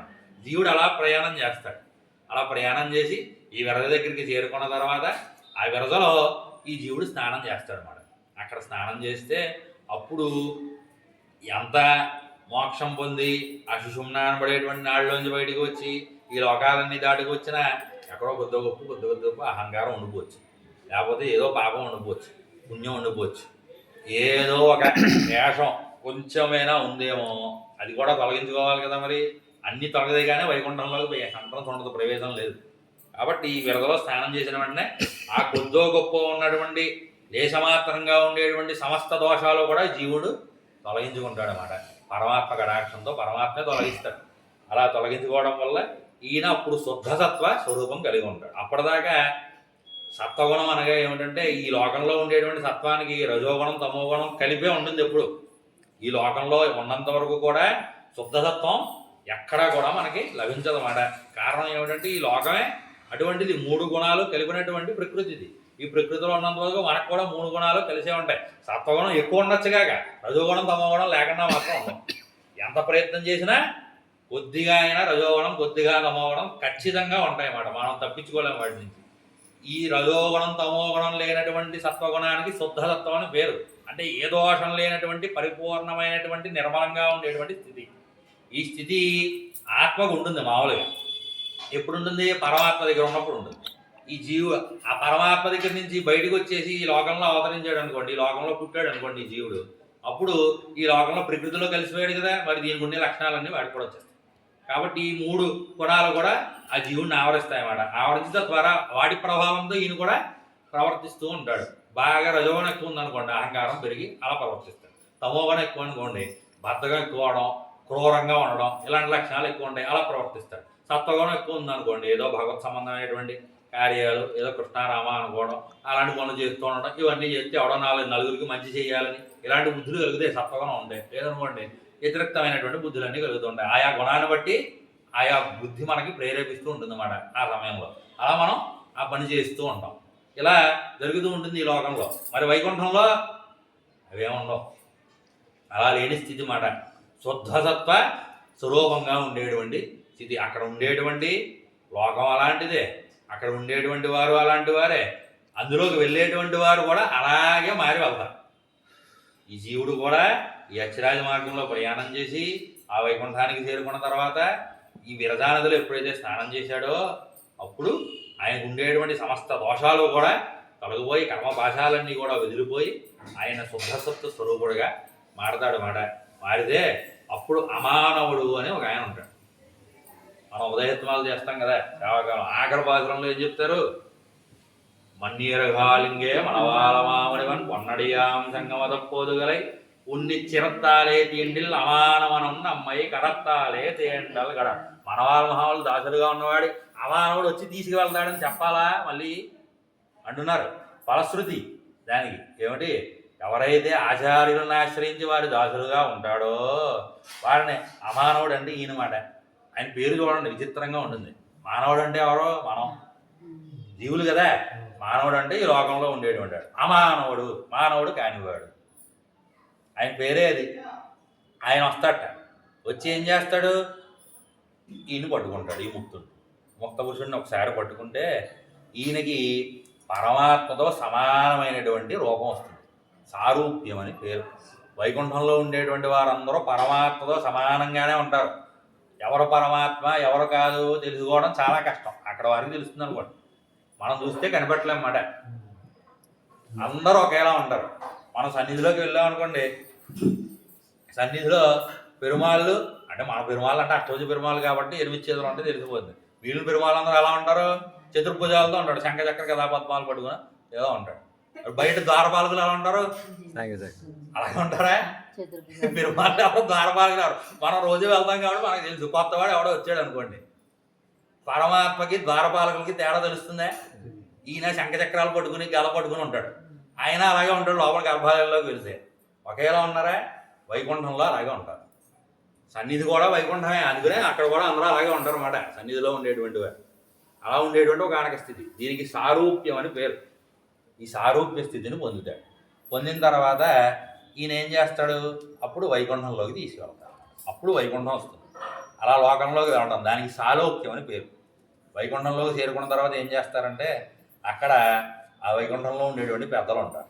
వారు ఈ జీవుడికి స్వాగతం పలుకుతాడు అన్నమాట. ఈ ముక్త పురుషుడికి స్వాగతం పలికినప్పుడు ఎలా స్వాగతం పలుకుతారు? VVIPలు ఎవరైనా వచ్చారనుకోండి ఏం చేస్తారు? రెడ్ కార్పెట్ వేస్తారు కదా, కింద వేసి పూర్ణకుంభం పెడతారు. పెట్టి ఆయనకి ఏమో మేళతాళాలు ఇవన్నీ కూడా పెట్టి దండలు వేసి కిరీటాలు పెట్టి ఓ రథం తెచ్చి దాని మీద ఏనుగో ఏదో చేస్తారు కదా, గజారోహణం లాంటివి చేస్తారు. అక్కడైతే రథాలు ఉంటాయి. ఆ రథం మీద కూర్చోబెట్టి అలా తీసుకెళ్తాం కదా మనం మర్యాదపూర్వకంగా. అలా ఈ మోక్షం పొందినటువంటి అక్షరాజ మార్గంలో ప్రయాణం చేసి వచ్చినటువంటి జీవుడి యొక్క స్థితి ఎలా ఉంటుందో చూడండి. ఎంత గొప్పవాడిగా చూస్తారో వైకుంఠంలో ఆయన అలా ఆ వైకుంఠంలోకి చేరుకున్న తర్వాత ఈ వైకుంఠంలో ఉండేటువంటి పెద్దలందరూ వచ్చి ఆయనకి దాసోహం చేసి ఆయన యొక్క ఈ ఏదైతే స్థితి ఉందో దాన్ని చూసి ఆనందించినటువంటి వారే పూర్ణకుంభంతో స్వాగతం పలుకుతారు. ఇక్కడ మనం కలసపెట్టాం, అదే అది పూర్ణకుంభం. దానికి గుర్తుగానే ఇక్కడ కలసపెడతారు అన్నమాట. దాన్ని పట్టుకుని కోవిలికి వెళ్ళాలి. కోవిలికి వెళ్ళేటప్పుడు మరి కోవిలు అంటే పరమపదం కదా, అందుకుని పట్టుకుని వెళ్తాం కోవిలికి వెళ్తాం. అలా పూర్ణకుంభ స్వాగతం పలుకుతారు. పలికిన తర్వాత అప్సరస స్త్రీలు వస్తారు. చక్కగా ఈయనకి హారతలు అవి పడతారు అన్నమాట. దిష్టి తీయడానికి హారతలు ఇస్తారు కదా, మరి అవన్నీ తీస్తారు. తీస్తే అయిన తర్వాత ఒక దివ్య రథం వస్తుంది. ఆ రథంలో ఈయన కూర్చోబెడతారు. కూర్చోబెట్టి చక్కగా మేళతాళాలతో వాద్యాలతో వాద్యఘోషలతో ఈయన్ని ఛత్ర శామరాలు పెట్టి ఈయన తీసుకువెళ్తారన్నమాట లోపలికి. ఎంతో ఆనందంగా ఓహో జన్మ కర్మ పరంపరను తొలగించుకుని ప్రకృతి మండలంలోంచి బయటపడి వచ్చాడే, ఆహా ఎంత గొప్పవాడినా అని చెప్పేసి ఆయన్ని పొగుడుతూ స్తోత్రం చేస్తూ చక్కగా పరమాత్మ గుణానుభవం చేసుకుంటూ ఈయన్ని తీసుకువెళుతూ ఉంటారు లోపలికి ఆనందంగా. అలా మధ్యలో వైకుంఠంలో కూడా ఇల్లు ఉంటాయి. మరి లోపల సన్నిధిలో అర్చకులకి అధ్యాపకులకి క్వార్టర్స్ ఇస్తారు కదా, అలాగే అక్కడ కూడా కొంతమంది పెరుమాళ కైంకర్యం చేసే వాళ్ళు ఉంటారు. వైకుంఠంలో కూడా ఆనందగడ సక్షణాలు అని చెప్పేసి నిత్యగురులుగా ఉండేటువంటి వారు, ఇలాంటి వారు కొంతమంది వైకుంఠంలో పరమాత్మకి అనాదిగా పరమాత్మ ఎప్పటి నుంచి ఉన్నాడో అలా వీరు కూడా అనాదిగా ఉన్నారు పరమాత్మకి సేవ చేయడం కోసం అన్నమాట. వీరికి కూడా జన్మలో కర్మలో ఏమీ లేవు, లేకుండా పరమాత్మతో పాటే ఉంటూ ఎల్లప్పుడూ పరమాత్మను సేవించేటువంటి ఒక ఆయనకి స్థితి కలిగినటువంటి వారుగా ఉంటారు. అలా ఉండేటువంటి వారి ఇళ్ళ దగ్గర ఆపుతే వారు బయటికి వచ్చి తీర్థం తీసుకొచ్చి ఈయన పాద ప్రక్షాళన చేసి ఆ తీర్థాన్ని శిరస్సును చల్లుకుని ఆయనకి మర్యాదలు చేస్తారు. అనంతగడ సక్షణంలో ఏమండి గరుడాలు వారు వచ్చి మన పాదాలు కడుగుతారా? ఈ జీవుడు అంత మోక్షం పొందితే మాత్రం ఎంత మర్యాద చూడండి. ఈ మోక్షం పొందినటువంటి వాడు అంత మర్యాద చేస్తారు. చేసి ఆయన చక్కగా సత్కరించి, ఓహో మీరు ఈ విధంగా ఇప్పటికి ఏం చేశారా, ఆ లోకం నుంచి ఆచార సంబంధం కలిగి ఇప్పటికి ఈ లోకానికి మళ్ళీ చేరుకున్నారా అని ఆయన చూసి పొగిడి చక్కగా సేవించి అక్కడి నుంచి మర్యాదగా మళ్ళీ సాగనంపుతారు అన్నమాట. అక్కడ ఉండేటువంటి వారు అందరూ కూడా అదే చేస్తారట. అక్కడ ఉండేటువంటి వారు నిత్యసూరులుగా ఉండేటువంటి వారు అలా చేసిన తర్వాత ఈ జీవుడు ఏం చేస్తాడంటే అక్కడే కొన్ని సరస్సులు ఉంటాయి వైకుంఠంలో, ఐరమ్మదం ఇత్యాదిగా ఉండేటువంటి సరస్సులు, ప్రధానమైనటువంటి సరస్సులు అన్నమాట. ఈ సరస్సుల్లో మళ్ళీ స్నానం చేస్తాడు. మళ్ళీ ఎందుకండి, ఇందాక చేసాడుగా వ్యర్థ నదిలో ఒకసారి అయిపోయిందిగా, మళ్ళీ రెండోసారి ఎందుకు స్నానం అంటే అది ఈ కర్మలేశం ఏదైనా ఉంటే పుణ్యపాపాలు పరిపూర్ణంగా తొలగించుకోవడానికి చేసినటువంటి స్నానం. ఇది రెండో స్నానం దేనికి, అలంకార స్నానం. పెళ్ళిళ్ళు చేస్తారుగా ఇప్పుడు పన్నీరు స్నానాలు ఇవో పెట్టి చిల్లులు పొట్లు పెట్టి, ఆ పెళ్ళిలో నేను చేయలేదులేండి అది ఇవన్నీ పెట్టి నానాహంగమా ఇవన్నీ చేస్తారా లేదా, ఆనందంగా చేసేటువంటి స్నానం మంగళ స్నానం అంటారు దాన్ని. అది మామూలుగా చేసే స్నానం వేరు, పెళ్లిలో చేసేటువంటి స్నానం వేరు. శుభకార్యాలు ఉన్నప్పుడు మంగళ స్నానాలను చేస్తారు కదా, ఆనందంగా అందరూ వస్తారు, ఏదో పసుపు రాస్తారు, పన్నీరు చల్లుతారు, పైనుంచి ఏవో చిల్లులు పెట్టి అది పెట్టి శాస్త్రధారలాగా ఏదో పోస్తూ ఉంటారు, ఇలా చేస్తూ ఉంటారు కదా, పూల రేఖలు వేస్తారు, అవన్నీ చేసి సెంటు అవన్నీ కలిపినటువంటి ఆ తీర్థాన్ని చక్కగా దాంతో స్నానం చేస్తారు కదా. అలా చేసేటువంటి స్నానం ఇది రెండోది. మొదటిదేమో ఈ కర్మపాశం అంతా తొలగించుకోవడానికి శుద్ధసత్వంగా మారడానికి చేసేటువంటి స్నానం, శరీర ఆత్మశుద్ధి కోసం అన్నమాట, ఆ జీవుడు పరిపూర్ణ శుద్ధుడు అవడానికి. రెండవ స్నానం అక్కడికి వెళ్ళాక మరి దివ్యమంగళ విగ్రహం వచ్చింది కదా, పరమాత్మతో సమానమైనటువంటి రూపం వచ్చింది, మరి దానికి అలంకారాలు చేసుకొద్దా, ఊరికే శరీరం వచ్చింది, మరి అలంకారం చేసుకునే ముందు ఈ స్నానం చేస్తాడనమాట. వారందరూ చేయిస్తారు అక్కడ ఉండేటువంటి వారు, చక్కగా ఇతనికి అటువంటి స్నానాన్ని చేయించి ఆ సరస్సుల్లో అప్పుడు ఒక అక్కడే ఉండేటువంటి ఒక మందిరాన్ని తీసుకెళ్తారట. అక్కడ అలంకారం చేస్తారన్నమాట. అప్సరస స్త్రీలు ఉంటారు. అప్సరస స్త్రీలు అంటే ఈ రంభావరసి మనగా వీళ్ళు కాదు, వీళ్ళు ఎందుకు సరిపోరు అక్కడ ఉండేటువంటి వారు, ఎందుకంటే అక్కడ ఉండేటువంటి అప్సరసలు వికారం లేనటువంటి వారు. వీరికి ఇలా కాదు, వీరు అమృతం తాగితేనే వీరికి అందం ఉంటుంది. ఈ రంభావరసి వెనక ఇత్యాదిగా ఉండేటువంటి అప్సరసలకి అమృతం తాగలేదనుకోండి మళ్ళీ అయిపోతారు, మొత్తం ముడతలు వచ్చేస్తాయి అన్నమాట. వాళ్ళకు కూడా ఉండదు, వాళ్ళకు కూడా ముడతలు వచ్చేస్తాయి కొన్ని రోజులు. రోజు అమృతం తాగాలి వారు, అందుకని అమృతపానం చేస్తే యవ్వనంగా ఉంటారు, చేయలేదనుకోండి మళ్ళీ అయిపోతారు వాళ్ళు కూడా, దేవతలు కూడా. కాబట్టి అలా ఉండేటువంటి వారు కాదు ఈ అప్సరసలు అంటే, ఏ దోషమో లేనటువంటి పరమాత్మ లోకంలో ఉండేటువంటి వారు, పరమాత్మ సేవ కోసం, పరమాత్మ యొక్క సేవకుల యొక్క సేవ కోసం నియమించబడినటువంటి గొప్ప లక్షణం కలిగినటువంటి వారు మాట.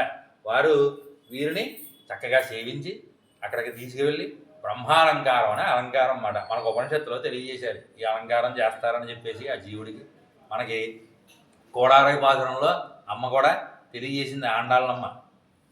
కొన్ని అలంకారాలు అడిగారు. ఏమడిగారు, సూడగమే తోల్వలయే తోడే శివిప్పూవే పాడగమే అన్నయ బలహరణం యామని ఓం అడిగింది కదా. ఏం కావాలని అడిగింది, హస్తాభరణాలు కావాలండి, చేతులకు పెట్టుకునేటువంటి హస్త కంకణాలు కావాలండి అని అడిగింది. అలాగే ఈ భుజాలకు పెట్టుకునేటువంటి భుజకీర్తులు కావాలండి అని చెప్పేసి అడిగింది. చెవులకు పెట్టుకునేటువంటి ఈ యొక్క కర్ణాభరణాలు కావాలని, ఆ కర్ణాభరణాల పైన కప్పుకోవడానికి కర్ణపత్రాలు కావాలని అడిగారు. అలాగే కంఠాభరణాలు కావాలని అడిగారు, నడుముకి వడ్డానాలు కావాలని అడిగారు. ఇవన్నీ ఎందుకంటే ఇవన్నీ పరమాత్మ కావాలనుకోవాలి, కానీ ఇవన్నీ అడుగుతారా, ఇవన్నీ మా కోసం కాదండి నీకోసమే అని చెప్పింది మళ్ళీ అమ్మ. అనుకుంటావేమో మనం అని. ఎందుకు అంటే ఎవరైనా మనం గొప్పవారి దగ్గరికి వెళ్తున్నాం అనుకోండి, ఎలా వెళ్దాం, చిరిగిపోయిన బట్టలు వేసుకుని, చింపురు జుట్టు వేసుకుని, బురదలో దొరినట్టుగా మొహం పెట్టుకుని వెళ్దామా, అలా వెళ్ళం కదా. మనకున్న స్వామికి తగ్గట్టుగా చక్కగా టిప్ టాప్గా రెడీ అయ్యి వెళ్తాం మనం, అంతే కదా. అలా వెళ్ళినట్టుగానే మరి పరమాత్మ అగ్రలోకాలకి నాలుగుగా ఉండేటువంటి పరమాత్మ కదా, ఆయన దగ్గరికి వెళ్ళాలంటే ఆ మాత్రం ఆయన ఇచ్చిన ఐశ్వర్యమే అది. కాబట్టి ఏం చేయాలి, ఆయన కోసం వినియోగించాలి. కాబట్టి చక్కగా ఆభరణాలన్నీ ధరించి, అందుకు కోవిలికి వచ్చినప్పుడు చక్కగా అలంకారం చేసుకుని రావాలండి అని చెప్తారు. పరమాత్మ దగ్గరికి వెళ్ళినప్పుడు ఆయన ఇచ్చిందే కదా అదంతా ఐశ్వర్యం అంతా కూడా. కాబట్టి చక్కగా ధరించి మనం వచ్చామనుకోండి, పరమాత్మ కూడా ఆనందిస్తాడు అన్నమాట. పిల్లలు చక్కగా సౌందర్యవంతంగా చక్కగా మంచి చీరలు కట్టుకుని, ఆడపిల్లలు అయితే వారు, మగపిల్లలు అయితే మంచి బట్టలు కట్టుకుని ఆభరణాలు వేసుకుని ఉంటే తల్లిదండ్రులు చూసి ఆనందిస్తారా? అలా కాకుండా వీడు ఏదో దేభ్యంగా ఉన్నాడు అనుకోండి, ఏమి వేసుకోకుండా, సరైన బట్టలు వేసుకోకుండా, సరిగ్గా ఉండకుండా ఉంటే అప్పుడు ఆనందిస్తారా కదా. సన్నిధికి వెళ్ళినప్పుడు మరి పరమాత్మ అంటే తండ్రి, అమ్మ అంటే తల్లి. కాబట్టి సన్నిధికి వెళ్ళినప్పుడు అలా ఆనందపూర్వకంగా పరమాత్మ మనం చూసి ఆనందించే విధంగా మనం వెళ్ళాలి. మరి అలంకారం ఎందుకు? మన కోసమా పరమాత్మ కోసమా? పెరుమాళ్ళ కోసం. అందుకని అమ్మ అడిగింది మాట అలంకారం. ఇక్కడ అదే అలంకారం చేస్తారు. ఎందుకండి జీవుడికి అలంకారం అంటే ఆ పరమాత్మ మన చూసి ఆనందించాలి కాబట్టి వీరికి అలంకారం అంతా కూడా చేస్తారన్నమాట. అలా పాదాభరణాలు, కర్ణాభరణాలు, హస్తాభరణాలు, కంఠాభరణాలు అలా మొదలుగా ఉండేటువంటి ఆభరణాలన్నీ కూడా ఈయనకి ధరింపజేస్తారు. మంచి వస్త్రాలు ధరింపజేస్తారు అన్నమాట. ఎటువంటి వస్త్రాలు అంటే ఎప్పటికీ చిరగవు, ఏం చేసినా ఎప్పటికీ మాయం, ఎప్పటికీ నలవు. ఇలా ఉంటే బాగుంటుంది కదా. మనకు కూడా ఈ స్త్రీ భక్తులు ఉదుక్కునే కావాలో తప్పుదే. అలా ఉండేటువంటి వస్త్రాలు అన్నమాట. అవి అక్కడ ఉంటాయి, ఇక్కడ ఉండవు. వైకుంఠంలో ఉండేటువంటి ఒక గనక వైలక్షణ్యం కలిగినటువంటి వస్త్రాలు అన్నమాట. ఆభరణాలు అవన్నీ కూడా.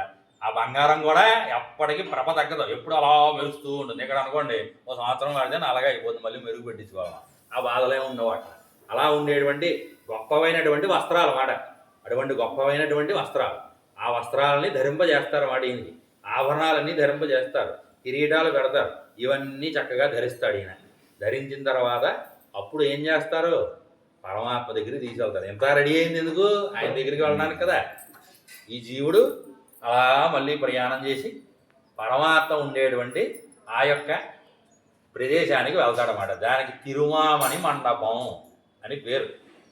తిరుమామణి మండపం అంటే పరమాత్మ నిత్యసూరులతో ముక్తులతో కలిసి అందరికీ కూడా సేవను సాగించేటువంటి ఒక ఆనక ప్రదేశం. ఇది మూలస్థానం. ఇక్కడి నుంచే పరమాత్మ ఏం చేస్తాడు? సృష్టి స్థితి లయాదులన్నీ కూడా సంకల్పమాత్రం చేసేస్తాడు.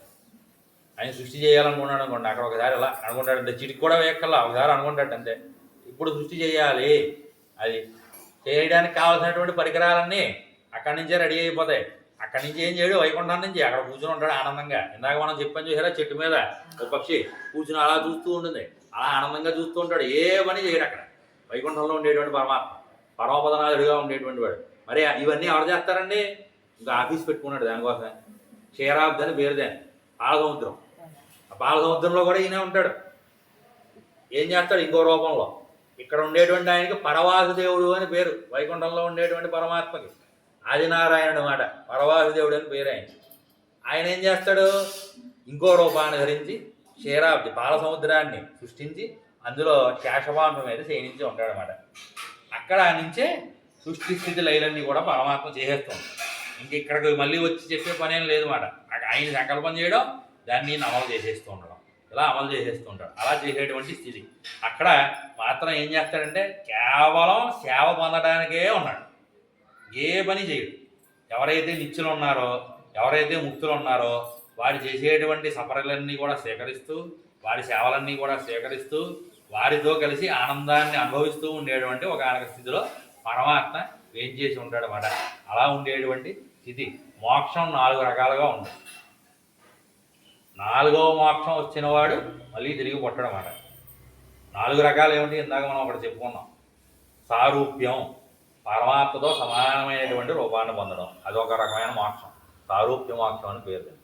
రెండవది సాలోక్యం, పరమాత్మ యొక్క లోకాన్ని చేరుకోవడం.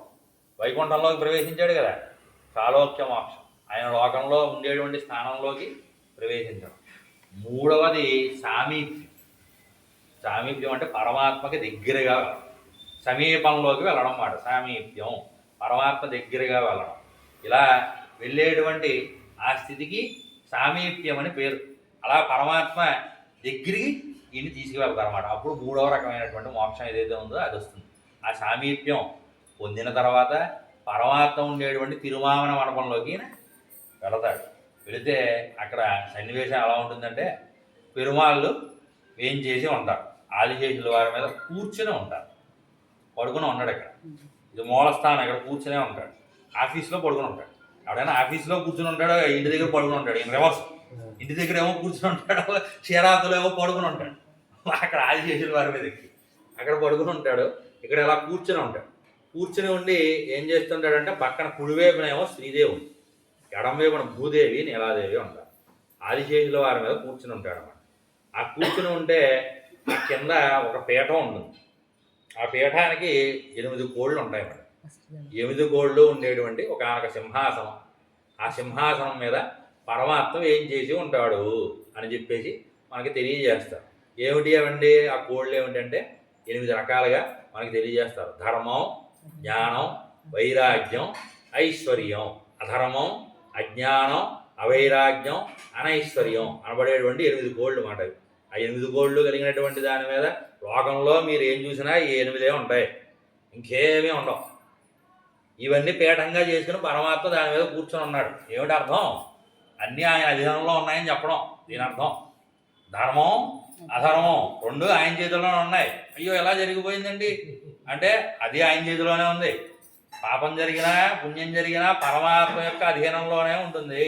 పరమాత్మ ఏం చేస్తాడు? ఎప్పుడు పాపం జరగాలో ఎప్పుడు పుణ్యం జరగాలో పరమాత్మే నిర్ణయం చేస్తాడు. దానికి తగినటువంటి పరిష్కారం ఎప్పుడైతే దాన్ని నిర్మూలన చేయాలో అది కూడా పరమాత్మే నిర్ణయం చేస్తాడు. మనం చేయడానికి ఏమీ లేదు అది. కాబట్టి ధర్మం అధర్మం 2 పరమాత్మ అధీనంలోనే ఉంటాయి. జ్ఞానం అజ్ఞానం, ఒకడు పరమాత్మ గురించి తెలిసిన ఆయన పొగుడుతుంటాడు, ఇంకోటి తిరుగుతుంటాడు. ఇద్దరు ఈయన సృష్టించిన వాళ్ళే కదా. ఒకడేమో పొగుడుతున్నాడా, ఇంకోడేమో తిడుతున్నాడా. ఏమిటండి ఇది? వీడిని ఆయనే సృష్టించాడు, వాడిని ఆయనే సృష్టించాడు. పొగడటం ఆయనకే ఇష్టం, తిట్టించుకోవడం ఆయనకే ఇష్టం, అంతా ఆయన ఇష్టం, మనం ఏం చెప్పలేం. సకల నియామకుడుగా ఉండేటువంటి వాడు మాట. నువ్వు ఎందుకు తిట్టించుకుంటున్నావు? నా ఇష్టం అంటాడు. మనం ఏం అడగడానికి లేదు. సర్వస్వతంత్రుడుగా ఉండేటువంటి వాడు పరమాత్మ. అలా ఉండేటువంటి స్థితి మాట. కాబట్టి జ్ఞానులు పరమాత్మ సృష్టే, అజ్ఞానులు పరమాత్మ సృష్టే. ఇద్దరు ఉంటేనే లోకంలో సమతుల్యం ఉంటుంది. అజ్ఞానం ఉంటే కదా అప్పుడు జ్ఞానం ఎలా ఉంటుందో తెలియడానికి. అందరూ అజ్ఞానులు ఉంటే జ్ఞానం తెలియదు, అందరూ జ్ఞానులు ఉంటే అజ్ఞానం తెలియదు. 2 ఉండాలి. ఉంటే అప్పుడు పరస్పరం వాడికి ఇది వీడికి అది తెలుస్తూ ఉంటుంది అన్నమాట. కాబట్టి అలా ఉండేటువంటి ఒకనొక స్థితి. ఐశ్వర్యం అనైశ్వర్యం ఇవి 2. ఏమిటి? ఐశ్వర్యం అంటే సంపద కదా. సంపదనే కాదు, మనకు ఉండేటువంటి వైభవం అంతా కూడా ఐశ్వర్యం అని పేరు. అలా ఉండేటువంటి స్థితి. ఆరోగ్యం కూడా ఐశ్వర్యమే, ధనం ఐశ్వర్యమే. చక్కగా ఎలాంటి ఇల్లు కట్టుకుని ఉన్నాం అనుకోండి సుఖంగా, ఎవడ బాధ లేకుండా, అది ఐశ్వర్యమే. అలా ఉండేటువంటి సుఖంగా ఉండేటువంటి స్థితికి ఐశ్వర్యం అని పేరు మాట. అలా ఉండేటువంటి స్థితి ఇది పరమాత్మ ధీనంలోనే ఉంటుంది. ఇవన్నీ లేనివాడిగా కూడా ఉన్నాడు అనుకోండి, అది పరమాత్మ ధీనంలోనే ఉంటుంది అన్నమాట. ఎవడికి ఏమి ఇవ్వాలో ఎవడికి ఏమి ఇవ్వకూడదో పరమాత్మే నిర్ణయం చేస్తాడు. ఎలా నిర్ణయం చేస్తాడు? అమ్మ యొక్క ముఖాన్ని చూసి నిర్ణయం చేస్తాడు. సృష్టి చేసినప్పుడు కొంతమంది ఎలా ఎందుకు ఉన్నారండి, కొంతమంది అలా ఎందుకు ఉన్నారండి, అందరినీ ఒకేసారి సృష్టించాడు కదండి అని ఒక ఆయన డౌట్ అడిగట్ట. నాలాంటి తెలివైన వాడు, తెలియదు కదా పాపం అని అడిగితే అప్పుడు భట్రవారు చెప్పారు మాట. యద్రూభంగా ప్రమాణం స్థిర రచన తారతమ్యే మురారే అని చెప్పేసి. ఇదంతా ఎందుకు జరిగిందయ్యా అంటే యద్రూభంగా ప్రమాణం, పరమాత్మ యొక్క స్థితి ఎలా ఉంటుందంటే సృష్టి చేసినప్పుడు పరమాత్మ అమ్మ వైపు ఒకసారి చూస్తాడు. పక్కన ఉంటుంది కదా ఇప్పుడు వైపు ఉంటుంది. చూసేటప్పుడు సృష్టి చేసేటప్పుడు ఒకసారి ఇలా చూస్తాడట. ఏమిటో ఈ జీవుడికి ఏమవ్వాలి అన్నట్టుగాను చూస్తే ఆవిడ కనుబొమ్మలతో చెప్తుందన్నమాట. సైకిల్ ఏం చెప్పదు, నోరు తెరిచి ఏం చెప్పదు, ముఖ కవలగల బట్టి పరమాత్మ అర్థం చేసుకుంటాడు. ఆవిడ ముఖం ప్రసన్నంగా ఉందనుకోండి, ఓహో వీడు ఐశ్వర్యవంతుడు అయిపోతాడు.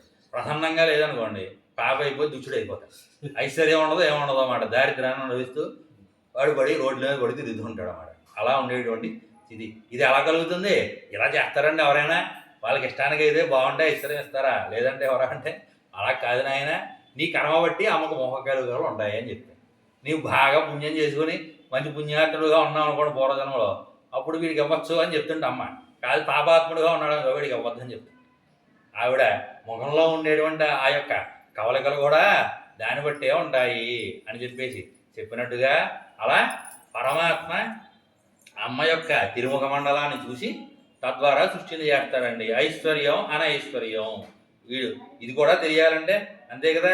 ఒకడు గొప్పవాడుగా ఉన్నాడు, పక్కనే ఉండేటువంటి వాడు పాతాళంలో ఉన్నట్టుగా ఉన్నాడు. ఎందుకు ఇలా ఉన్నాడు అంటే వాడు చేసుకున్నటువంటి దాన్ని బట్టి. ఇవి 2 పరమాత్మ ధ్యానంలోనే ఉంటాయండి అని చెప్పేసి చెప్పారు. వైరాగ్యం అవైరాగ్యం, ఎవడైతే గొప్ప వైరాగ్య సంపన్నుడుగా ఉండి పరమాత్మను సేవించేటువంటి వాడు, ఇవేమీ లేకుండా దుష్టబుద్ధితో కలిగినటువంటి వాడు, ఇలా ఉండేటువంటి జీవులందరూ కూడా ఎవరైతే ఉన్నారో వీరందరూ మొత్తానికి ఈ సృష్టి అంతా కూడా పరమాత్మ అధీనంలోనే ఉన్నది అని చెప్పడం ఆ పీఠం యొక్క తత్వం మాట. పరమాత్మ ఆ పీఠాన్ని అధిరోహించి దాని మీద కూర్చుని ఉన్నాడు అంటే ఈ 4 ఉంటాయి, ఈ 8 ఉంటాయి సృష్టిలో. అది కాకపోతే ఇది, ఇది కాకపోతే అది, వేరే ఏమి ఉండవు. మీరు చూసుకోండి, ఇలా ఉండేటువంటి స్థితి మాట. కాబట్టి అదంతా కూడా పరమాత్మ యొక్క అధీనంలోనే ఉన్నది. ఇంకెవ్వరూ కూడా దీన్ని కంట్రోల్ చేయలేరు. ఇది మనం తెలుసుకోవాలి. పక్కన ఉండే లక్ష్మీదేవి మాట కూడా ఒకసారి విన్నమాట. పరమాత్మ ఒకవేళ ఆయనకి ఇవ్వాలనుకున్నాడు అనుకోండి, ఒక్కొక్కసారి వీడు మొహం చూసి చేస్తాడు, బాగానే ఉంది. ఒక్కొక్కసారి ఏమనిపిస్తుందంటే ఇచ్చేద్దాం అనుకున్నాడు అనుకోండి, ఆవిడ మాట కూడా వెండి ఇచ్చేస్తాడు. ఇవ్వకూడదు అనుకున్నాడు, ఆవిడ చెప్పినా కూడా ఏం చెప్పలేం. అంతా రాజుగారు పరిస్థితి ఎలా ఉంటుందంటే, మొట్టినా ఏం మాట్లాడకూడదు, బహుమానం ఇచ్చినా ఏం మాట్లాడకూడదు, 2 తీసుకోవాలి. మొట్టినప్పుడు ఎందుకు మొట్టావంటే ఇంకా గట్టిగా మొట్టాలి. అది బహుమానం ఇచ్చినప్పుడు ఎందుకు ఇచ్చామని అడిగావా, అడగలేదు కదా, మొట్టినప్పుడు అడగకూడదు. అలాగే 2 సేకరించాలన్నమాట ఆనందంగా. 2 ఆయన ప్రసాదమే, ఆయన కటాక్షం అన్నట్టుగా సేకరించాలి. రాజుగారు వ్యవహారం అలా ఉంటుంది. పరమాత్మ అలా లోకానికంతా కూడా రాజుగా ఉండేటువంటి వాడు. కాబట్టి పరమాత్మ స్థితి ఎలా ఉంటుంది అంటే, ఒకడు ఆయన నియమించేటువంటి పరిస్థితిలో పరమాత్మ ఎప్పుడు ఉండడు. ఇది ఏదో చెప్తే పరమాత్మ చేశాడు అనడానికి లేదు. ఎవడు ఏం చెప్పినా, మనం ఏం చేసినా, ఎంత చేసినా, నీకు పరమపదాన్ని మోక్షాన్ని పరమాత్మ ఇవ్వాలనుకుంటే ఎక్కడ లేదంటే లేదు. నువ్వు సంవత్సరాలు చేయించుకున్నావు, ఇవన్నీ చేసావు, ఇవన్నీ చేశాను, నాకు ఇంకా రాలేదండి, వస్తుందా రాదా అని అనుమానంగా ఉందండి అన్నా అంటవాడు. అది నీ అనుమానం అలా ఉందా, సరే నేను చెప్తాను అంటాడు పరమాత్మ. అలా ఉండేటువంటి స్థితి, సర్వ నియామకుడుగా, సర్వతంత్ర స్వతంత్రుడుగా ఉండేటువంటి వాడు పరమాత్మ. ఇవన్నీ చేసేది ఎందుకంటే ఆయన యొక్క ముఖోల్లాసం కోసం. కొన్ని ప్రతిజ్ఞలు చేశాడు, కానీ అవి తప్పడం. ఆ ప్రతిజ్ఞల్లో ఒకటేమిటంటే, రామానుజ సంబంధం కలిగినటువంటి వాడికి పరమపదం తథ్యంగా ఇస్తామని చేశాడు ఒక ప్రతిజ్ఞ. ఇది భగవద్ రామానుజుల వారికి ఇచ్చినటువంటి మాట. శ్రీరంగనాథుడుగా ఉన్నటువంటి పరమాత్మ భగవద్ రామానుజుల వారికి ఉభయ విభూతి నాయకత్వాన్ని ఇచ్చాడు. ఉభయ విభూతులు అంటే ఏమిటంటే, శ్రీ విభూతి, లీలా విభూతి అని 2 ఉంటాయి. విభూతి అంటే ఇది కాదు, విభూతి ఐశ్వర్యం అని పేరు. ఆస్తి విభూతి, అది విభూతి, అది వేరు. ఐశ్వర్యం అని పేరు మాట, ఆస్తి. ఆ విభూతిగా ఉండేటువంటివి 2 ఉంటాయట.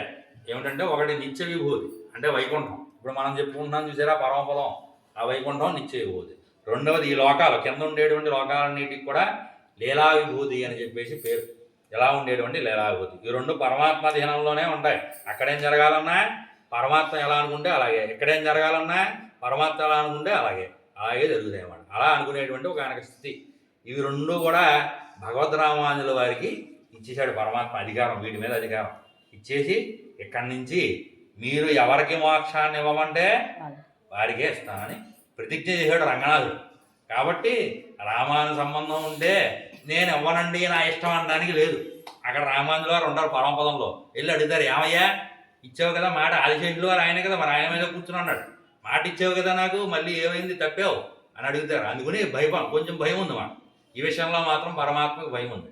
రామానుజ సంబంధికులుగా ఉండేటువంటి వారు మాత్రం ఎన్నడూ కూడా పరమాత్మ విడిచిపెట్టడు, వారికి మోక్షాన్ని తప్పకుండా అనుగ్రహిస్తాడు పరమాత్మ. అలా ఈ సామీప్యానికి వెళ్తాడు ఈ జీవుడు.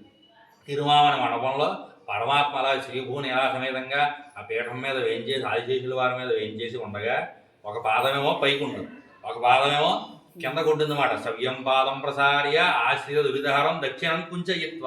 దక్షిణం అంటే ఇది కుడి పాదం, దీన్నేమో మడిసి ఉంచుతాడు పైకి, ఈ కుడి పాదాన్ని ఏమో కిందకు వదిలేసి ఉంచాడు. ఎందుకండి అలా వదిలేశాడు అంటే, ఈ పాదాన్ని పట్టుకుని మనం పైకి రావడానికి ఒక పాదం కిందకు వదిలేశాడు అనమాట. అలా వదిలేసి ఆ జీవుడు పరమాత్మ దగ్గరికి సామీప్యానికి వెళ్ళాడు అనుకోండి. వెళ్ళిన తర్వాత ఆ దగ్గరికి వెళ్ళిన తర్వాత ఆయన చూస్తాట ఒకసారి, అలా పరమాత్మ ఎదురుకుండా కనబడుతుంటాడు శ్రీభూ నీలా సమేతంగా కనబడుతుంటే, ఈయన ఆయనకి దాసోహం చేస్తాడు. చేసిన తర్వాత ఏం చేస్తాడంటే, ఆ ఎడంపాదం పడుకుని పరమాత్మ పైకి ఎక్కువ ఒళ్ళో కూర్చుంటాడు. కూర్చుంటే అప్పుడు పరమాత్మ అడుగుతాడట, అయిందా షికారు, వెళ్ళొచ్చావు కదా, లోకాలన్నీ చుట్టొచ్చావు కదా, ఇంకా తిరుగుతావా, ఇంకా ఏమన్నా మిగిలిందా అంటే, బాబోయ్ నేను వెళ్ళనండి, ఇప్పటిదాకా తిరిగింది చాలు, ఈ జన్మకర్మాలన్నీ కూడా నన్ను ఏడిపించేవే తప్ప నన్ను ఉజ్జీవింపజేసేవి కావు అని నాకు బుద్ధి వచ్చింది అని చెప్పేసి ఈయన చెప్తాడు మాట పరమాత్మకి. చెప్పి, నేను నీకే దాసుణ్ణి, నీకే చెందినటువంటి అహం బ్రహ్మాస్మి అని చెప్తాడు ఈయన. చెప్పి, నేను నీకే చెందినటువంటి వాడినయ్యా, ఇంకెవ్వరికి కూడా చెందినటువంటి వాడిని కాదు నేను నీకు మాత్రమే కైంకర్యం చేస్తాను, ఇంకెవ్వరికి కూడా చేసేటువంటి వాడిని కాదు అని చెప్పేసి చెప్తే పరమాత్మ ఆనందిస్తాడు. ఆనందించిన తర్వాత పక్కన ఉండేటువంటి శ్రీదేవికి ఇస్తాడట. ఇస్తే అమ్మ కూడా చక్కగా పిల్లవాడు చంటి పిల్లాడిని తల్లి ఎలా అయితే లాలిస్తుందో అలా అమ్మ ఆ జీవుడిని, ఆ ముక్త పురుషుడిని లాలిస్తే తర్వాత ఉండేటువంటి భూనీలాదేవులు కూడా ఆ జీవుడిని చక్కగా లాలించిన తర్వాత ఆ జీవుడిని పరమాత్మ అడుగుతాడట, కైంకర్యం చేసుకుంటావా ఇక్కడే ఉండంటే అలాగే తమ రాజ్ఞ అని చెప్పేసి వాడు చెప్తే అప్పుడు ఆ ముక్త పురుషుడికి ఇక్కడే ముక్తుల గోష్ఠిలో ఉండి కైంకర్యం చేసుకో అని నిత్య కైంకర్యాన్ని పరమాత్మ కటాక్షిస్తాడు అన్నమాట. కటాక్షిస్తే అప్పుడు ఈ జీవుడు ఆ పరమాత్మ ఎదురకుండా 2 వరుసల్లో ఉంటారు అన్నమాట. ఒక వరుస అంతా నిత్యులు ఉంటారు. నిత్యులు అంటే అసలు ఏ కర్మ లేనటువంటి వారు, జన్మ లేనటువంటి వారు ఒకరు. ముక్తులు అనగా మనలాగా ఈ లోకంలో పుట్టి ఆచారాన్ని ఆశ్రయించడం ద్వారా మోక్షాన్ని పొందినటువంటి వారు ఒక వరుస. ఇలా ఉండేటువంటి వారు ఇద్దరు కూడా ఉంటారు. ఇద్దరు ఒకవేళ ఉంటారు, చూడడానికి ఏం తేడా ఉండదు, కానీ 2 వరుసల్లో ఉంటారు. కర్మ లేని వారు ఒకరు, కర్మను తొలగించుకున్నవారు ఒకరు. 2 వరుసల్లో ఉంటే ఆ వరుసలోకి ఈయన్ని కూడా పంపిస్తే వారిలో ఉంటారు. అక్కడ బోళ్ళు అంతమంది కోట్ల మంది ఉంటారట. ఉండే మరి అలాగండి అంత వెనకాల ఉంటే కనపడదు కదా పరమాత్మ దూరం నుంచి అంటే మళ్ళా సైట్లు చెత్తవరాలు ఏమి ఉండవు అక్కడ వాళ్ళకి. అక్కడ కాలమే లేదు, కనురెప్పలు పడవు. కాలం లేదు కదా, కనురెప్పలు పడితే కాలం ఉన్నట్టు. వైకుంఠంలో కాలం ఉండదు, కాలాతీతమైనటువంటి లోకం. అందుకే కదా మోక్షలోకం అన్నది. కాలం ఉంటే మోక్షలోకం కాదు, అది ఎప్పుడుకో పోతుందని అర్థం. తర్వాత కొన్ని యుగాలకైనా పోవాలి. కాలం ఉంటే ఎప్పటికైనా నశిస్తుంది, కాలం లేకపోతేనే శాశ్వతంగా ఉంటుంది అన్నమాట. అలా కాలాతీతంగా ఏ కాలము లేనటువంటి ఒకనొక లోకానికి పరమపదం వైకుంఠం అని పేరు. ఈ జీవుడు అక్కడికి చేరుకున్నాడు కదా, మరి చేరుకున్నప్పుడు ఈయన కూడా అందులో ఉన్నటువంటి వాడు కాబట్టి కాలాతీతుడుగా అయిపోతాడు ఈ ముక్త పురుషుడు కూడాను. కాబట్టి ఎంత దూరంలో ఉన్నా పరమాత్మ అందరికీ ఒకేలా కనపడుతూ ఉంటాడు అన్నమాట. అలా కనపడుతూ ఉండేటువంటి ఒకనొక స్థితి. అలా పరమాత్మని సేవించుకుంటూ సామగానాన్ని చేస్తూ పరమాత్మ ఈ ముక్తుల్ని నిత్యుల్ని చూసి ఆయన ఆనందిస్తూ ఉంటాడు. వారందరి యొక్క కైంకర్యాన్ని స్వీకరిస్తూ పరమాత్మ కైంకర్యం చేస్తూ ఆయన్ని చూస్తూ వీరు ఆనందిస్తూ ఉంటారు. ఒకరినొకరిని చూసి ఒకరినొకరు ఆనందించేటువంటి ఒక ఆనక స్థితి మాట. ఈ లోకంలో అది ఉండదు. మనం పరమాత్మను చూసి ఆనందిస్తాం కానీ పరమాత్మ మనం చూసి ఆనందించడు. ఈ దేహాలు అలాంటివి, మరి ఈ శరీరం ఇక్కడంతా కూడా ఇదంతా కూడా కామక్రోధ లోభాలతో కూడినటువంటిది, సత్వరజస్తమో గుణాలతో కూడినటువంటి శరీరాలు ఇవి. కాబట్టి మనకి శుద్ధ సత్వంగా ఉండేటువంటి పరిస్థితి ఈ లోకంలో ఉండదు. కాబట్టి పరమాత్మ ఈ జీవుడిని ఈ దేహంతో చూసి ఆనందించేటువంటి స్థితి ఈ లోకంలో ఎప్పటికీ కూడా ఉండదు. అక్కడ మాత్రం ఈ జీవుడిని చూసి పరమాత్మ ఆనందిస్తాడు, పరమాత్మను చూసి జీవుడు ఆనందిస్తాడు. ఒకరినొకరు ఇద్దరు కూడా చూసుకుని పరస్పరం ఆనందానుభూతిని పొందుతూ ఉంటాడు. దీనికి బ్రహ్మానందం అని పేరు. మోక్షం పొందినటువంటి వాడు, అచ్చిరాజ మార్గంలో ప్రయాణం చేసినటువంటి వాడు చివరికి ఈ ఆనందాన్ని పొందుతాడండి. మిగిలిన వారు ఎవరికి ఆనందం దక్కదండి. ఈ ఆనందాన్ని పొంది అది శాశ్వతంగా ఉండి ఎప్పటికీ మార్పు చెందనటువంటి వాడిగా ఉండి ఎల్లప్పుడూ కూడా అటువంటి ఆనందానుభూతిలోనే ఈయన ఉండి పరమాత్మను సేవించుకుంటూ అక్కడే శాశ్వతంగా ఉండిపోతాడండి అని చెప్పేసి మనకి తెలియజేశారు అన్నమాట. అచ్చిరాజ మార్గం అని పిల్లలోకాచార్య స్వామి వారు మనకు ఒకనొక గ్రంథాన్ని అనుగ్రహించారు, 4 ప్రకరణాలు. అందులో నేను క్లుప్తంగా అందులో 4 ప్రకరణాల్లో ఉండేటువంటి విషయాలని మీకు తెలుగులో అర్థమయ్యేలా చెప్పేశాను అనమాట. కాలక్షేప రూపంలో అంటే చాలా సమయం పడుతుంది, మనకు అంత అవకాశం లేదు. కాబట్టి ఉన్న సమయంలో మనం ఆ జీవుడు పొందేటువంటి స్థితిని మనం తెలుసుకున్నాం. కాబట్టి ఆ జీవుడు ఆ స్థితిని చేరుకున్నాక ఆయన పరమపదం పొందాడు. కాబట్టి దానికి గుర్తుగా చేసుకునేటువంటి ఉత్సవానికి పరమపద ఉత్సవం అని పేరు. 13వ రోజు 12వ రోజు మనం చేసినటువంటి ఉత్సవం. ఇప్పుడు మనకి సేవాకాలం పూర్తయింది. మీరు నెమ్మదిగా ఒక పావుగంటకి పెరుమాళ సన్నిధికి రండి. నేను లోపల వెళ్ళి అక్కడ పూజ చేయించాలి, పూజ చేయించేస్తాను. పూజ అయిపోతే హారతలు ఉన్నాయి, ఏకాదశి కదా, అవన్నీ అవుతుంటాయి. లోపల మీరు వస్తే అక్కడ మనం కూడా అర్చన చేయించుకుని తీర్థప్రసాదాలు ఆర్గింపు ఉంటుంది, మనం చేయించేటువంటి ప్రసాదం తీర్థప్రసాదాలు స్వీకరించి అక్కడి నుంచి మళ్ళీ ఇంటికి వస్తే ఇక్కడ పాద ప్రక్షాళన శాతమరై అవన్నీ కూడా ఉంటాయి. మనం కార్యక్రమాన్ని పూర్తి చేసుకుంటాం. జై రామ.